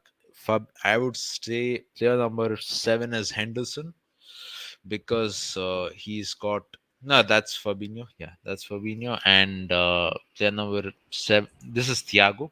Yeah. Player number seven is Henderson. Player number eight is Thiago. Thiago, although he hasn't featured in the training session today, it's either Thiago or Naby Keita. It's either of them. Uh, it's Mm. either Thiago or Naby Keita because we need a player who can either break through the four man or the break through the defense of Chelsea either by passing the ball or running through the midfield. So that's what Naby Keita gives you. He is very, very good when it comes to getting the ball and just running with it. He's pretty good at that. So I'd say it's either Thiago or Keita out there. Uh, I'm going to go out on a left field option over here. I wouldn't say Mane. I would say Mane might come on as a substitute because he hasn't scored since November. It's been close to 800 minutes since he last scored a goal. So Mm. Try Werner. Having Werner once in your team. No, no, no, no. It's I no. We forgot are the good. last time he scored only. We are good. Go on, go on. We are good. We are good with what we have to. I would. This is where it's gonna get slightly tricky. Salah's staying on the right for sure. Uh, Hmm. I would say Jota would definitely play on the uh, play as the number Center. nine. Yeah, Hmm. Jota's at the center. On the left, I'm since Minamino's out, since Origi is out as well, we technically don't have a striker per se. So which is why we would have to end up going with Firmino? Mane. Now Firmino's out as well. So that's the problem. If it were Oh, Firmino in it, I would say I would have put Jota, Firmino, and Mane. yeah, I was Jota, expecting Firmino, that. and Salah. Yeah, Salah. I would have put Jota, Firmino, and Salah. That's what I would have gone for. But given Firmino himself hasn't trained today along with Allison, so that's going to be a bit of an issue. So I don't think that would happen. But yeah, I would say I would put in Mane there. I would put Jota in the middle and Salah on the wing. Jota's been Pretty on a much the pretty regular good run. front three. Yeah, the front three that we've been playing. So I would go with this for now. And let's hope I am wrong with both Allison and Firmino because we can't. You can just say the greatest player on planet Earth at the moment, so it's fine. that's No, that's Salah is just five letters for me. Well, that particular sentence from you is like too huge for me to write. And of course, there is something. Uh, there's a lot of Chelsea fans here who might. Yeah, I wouldn't say necessarily disagree, but kind of debate on it. Is it possible to send me the link? Of course, the link is on the chat window. I thought the link was on the chat window already. Yeah, the link is up there. That's what I clicked to get in there. Yeah. Yeah, the link is already up there. Just go to the front start of the chat window and then you can find it, or else I'm going to do it again. No worries. But I had a couple of questions on this lineup before I open up the panel for the other questions on your lineup, Aniruddha. My question for you is firstly on Trent. I mean, a lot of people sometimes kind of defend Trent when he's not performing in a defending position. For me, the last game was actually Trent's mistake before it went to Jordan Henderson, who should have possibly covered it, or take Van Dijk, who should have probably defended it, Matic, who should have probably run with Lookman. But end of the day, I think the first mistake was because Trent was not in his position, was not tracking back properly, and I think that was the reason why you guys conceded a goal. But there is a mixed, there is a community which supports Trent, of course, whatever he does. But what is your thoughts there? Should Do you think that particular goal was an example of what Trent is missing in his game? Because I personally consider a right back to be first primarily having a skill set of defending, and then moving forward is an auxiliary skill, or is an secondary skill. So what are your thoughts on Trent on the whole, and that particular goal instance as well? I would say the reason, yeah, we conceded the goal because Trent was out of position, but we must keep in mind that we could have been 2-0 down had Trent not covered Van Dijk earlier as well, because there was a clear cut opportunity. I believe it was Iheanacho who was clear through on goal, and Trent just put his turbochargers on fire and saved us right there. So it's a dichotomy, I'd say. It's hot and cold when it comes to defending from Trent Alexander-Arnold. Going forward, you can't have a better right back on planet Earth at the moment. Reece James comes close. Reece James a more complete fullback who can do both very well. I'd say Reece James does it 80 on 85 on 100 defending, 85 on 100 attacking. I'd say Trent is more like 90 on 100 attacking and 75 when it comes to defending. That's my rating of Trent. Yeah, I like the way that you numerically represented it, and I think I tend to agree with you on that. Yeah, Yeah. makes So sense. so that Leicester game, I'd say it was a bit of an aberration because it represented Trent's frailties as a defender and his skills as an attacker as well. Although we didn't score, there were so many occasions when during throw-ins or during phases where there were 3 or 4 players coming across to Trent to press him and get the ball from him, and he got away from them multiple times. Mm. He just passed the ball out very well. So Mm. with that, the dichotomy is that for every time you see Trent defending well, there is going to be an occasion where he doesn't do that very well. Mm. He'll screw up when it comes to defensive duties. Yeah, Trent's mispositioning was at fault for Lookman to get into that space. At the same time, it was Matip's and Van Dijk's fault as well for not covering that mistake, because it's under the blanket assumption that this whole setup that Liverpool has at the moment kind of covers up for what Trent can't do as a defender. Because if you've seen, and this is something which has happened over this season, where Trent is drifting a bit more into the central areas. Mm. That happens because Henderson moves a bit towards the Henderson wing. can cover it. Yeah. Yeah, Henderson moves towards the wing. Salah can cut in as an inside forward. Trent can move in towards center. Van Dijk and Matip, or whoever the defensive partnership is, move towards the side, and Fabinho sits in the middle. So that's how Mm. it's been. That's how it You're was. able to cover that gap that is Yeah, left by Trent. yeah, we were able to do that, but we couldn't at that point of time. We couldn't, and Mm. we paid the price for it. So that's how it is. Makes sense. So Makes sense. yeah, so it's a dichotomy. You tend to expect the best and worst out of it, and we have to. The system is designed in such a way that we don't end up making such mistakes. But as it turns out, Leicester exploited that and they scored the goal, and that's how we lost the game. So Mm. it's one of those things which there's not much we can do. So, Yeah, I like the way that you're objectively looking at this particular, Leicester goal, as well as you're able to understand and the kind of gameplay that Trent actually has and what he actually lacks. A lot of fans that I've seen are not ready to do that, and that's where that it becomes an unnecessary debate as well. But I'm quickly going to go for the Chelsea, panelists, Nizion and Nick Blue here. We'll start with Nick Nizion. Nizion, you have the Liverpool 4-3-3 formation here that was put up by Aniruddha. Now tell me, if you, with our Chelsea squad, will have to attack this formation, which is the correct flank that you would choose to, which is the weakest flank that you think can we exploit and probably score goals against Liverpool? I think everyone's gonna point fingers at the Trent. Everybody's gonna point fingers at the Trent Alexander-Arnold's position. But then it will not be just there. There's so many ways we can go through. You know, it's gonna be difficult compared to what we have. It's gonna be very, very difficult.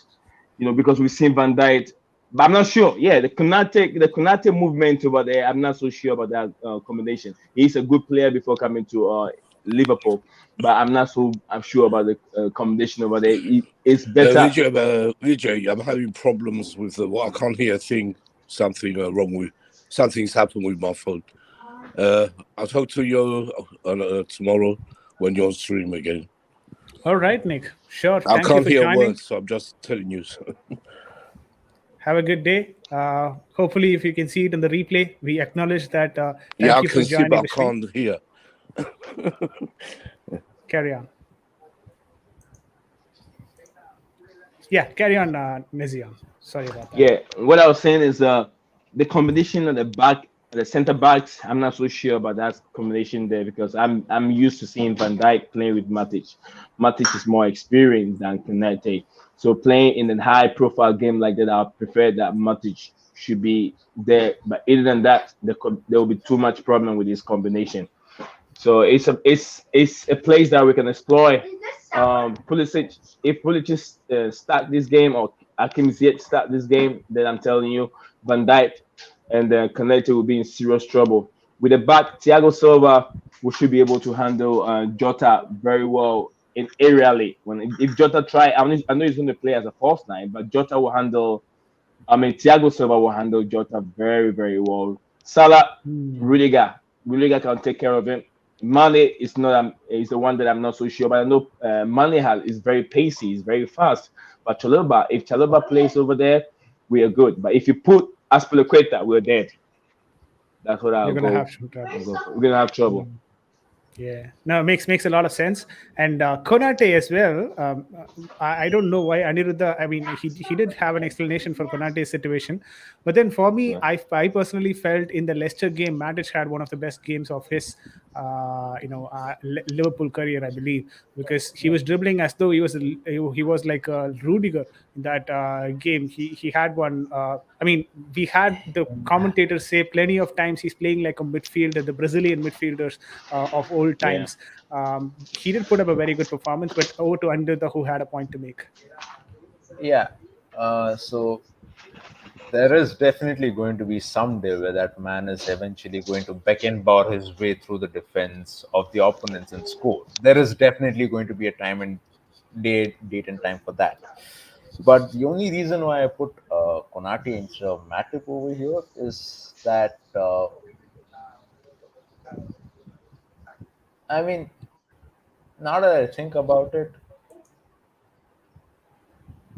this is the same discussion that was prevalent when Liverpool faced United. With regards to how would Konate face up to one of the greatest players of our times, which is Cristiano Ronaldo. He was able to handle that with a lot of maturity. So, and there must be a time where we must slowly start integrating him to the team as well. So, I would say, and Konate is a much more physical player as compared to a Matip is. Matip is aware, very, very aware on how to deal with situations in the defensives when the ball is on the ground. When it comes to physicality, I guess Konate might just edge Matip in this situation, Hmm. given that there'd be Lukaku playing up front. And the way Lukaku would end up playing is he would look at who would I have my battles with? Do I have it with Van Dijk, or do I have it with Van Dijk, or do I have it with Matip? He might be looking at that and saying that okay, Matip is a bit more a relatively easier player to deal with. So that is why Konate would offer that physicality uh, which might be enough to neutralize Lukaku's threat aerially as well as physically. But it's a coin toss, really. It's not Dan It's just Charlton. Where do you want to take it? it's a All coin right. toss. Good one. I mean, I think honestly, it's up to the day and how the players have trained is how we are probably going to look into this situation, the availability of the players and the that particular day, who's on good form and who's trained actually better with the squad. That is what Klopp will be picking up probably on the back line along with VBD. It could be Konate or it could be and um, Matip. Yes, Aniruddha, you had and something? and no COVID cases. Yeah, that's another thing. We're doing this lineup pretty much early in the week, and there could be anything that can happen relatively later in the week. So we're still not sure because about that. because who knows who knows with this disease. Yeah. I'm pretty sure if God forbid there is an outbreak again, given that it is not out of the realms of possibility, we might wheel out our under 18 teams. Okay, Marcel Petaluga, come in. Yeah, Kaide Gordon is going to play the role of Salah. Yeah. Owen Beck at right back. I mean, I mean, that he did the is same with in the Carabao Cup with playing Harvey Vale, and Spoon Bell. I guess Spoon Cup bells and all that. So we had to do that. We had to adapt for the Carabao Cup game, and they're still with the squad. Yeah, of course, they're not playing in any Premier League games, but Xavier Muyamba is still in the defense setup in the Premier League squad. as well, and all the academy players are actually training with the squad currently, because we do not know how the players can be impacted, and what basically can happen. So having said that, that is the reason why we have kept the academy players along with the squad, maybe because we're not sure how the disease is going to be behaving, and how it is going to be affecting Chelsea squad. With that, that's the Chelsea, that's the Liverpool lineup, guys. We've already done the Chelsea lineup. If you've not seen it already, please go back and watch it once again. The Chelsea lineup, which was selected by Nizion, Nizion from Blue Clouds TV, and Nick Blue from the UK, and also we had Fairboy selecting that particular Chelsea lineup. So I'll post both Chelsea lineup and the Liverpool lineup on my Twitter page, as well as in the Facebook page. Let's see how closely we get in terms of the lineup that we've selected and the lineup our respective managers put up on the pitch, and that is pretty much on the lineup. The last thing that we have on the stream is score predictions. Before we end up this very long stream of 2 hours and 55 minutes, close to being the 3 hour stream here. But let's start with Liverpool fan Aniruddha this time. Aniruddha, your score predictions? To be very honest, I'm wholeheartedly concerned about the game. So I don't know. I think it's going to be a draw. I guess it's going to be a 1-1. I'm just being I'm just being I'm just being cautiously optimistic here. So You're being a realist here. I'm chickening out basically, but that's how it is. That's all right. I mean, you're just being a realist. I wouldn't call it chickening out. You're being a realist, and you're thinking it could possibly be a draw. And that's a 1-1 prediction from Aniruddha, the Liverpool fan that we have in the channel today. And now let's go to Nizian from Michigan, USA. My prediction will be 2-1 for Chelsea. Yep, 2-1 for Chelsea. All right, 2-1 for Chelsea, says Nizian. I'm going to go on a limb and say this is going to be a 2-1 Liverpool. Maybe I sound a bit more pessimist, but realistically speaking, I think there is a good chance that Liverpool can put us down in this game. The reason being, they are good. When I watch Liverpool games, I kind of feel that they know what they're basically doing. With the current Chelsea squad, I cannot say the same. I mean, the current setup and the current line of, the form that Chelsea is in, I'm not sure if I can say the same. So, well, VJ, look, the Liverpool. Let me tell you, you don't have to be scared. I'm never scared of the Liverpool team. The Liverpool team is held by the front three. If you stop the front three from scoring, they don't play anything. And our midfield is way better than the midfield that they have. Our midfield is built of a team that can hold the ball very well for quite a long period of time.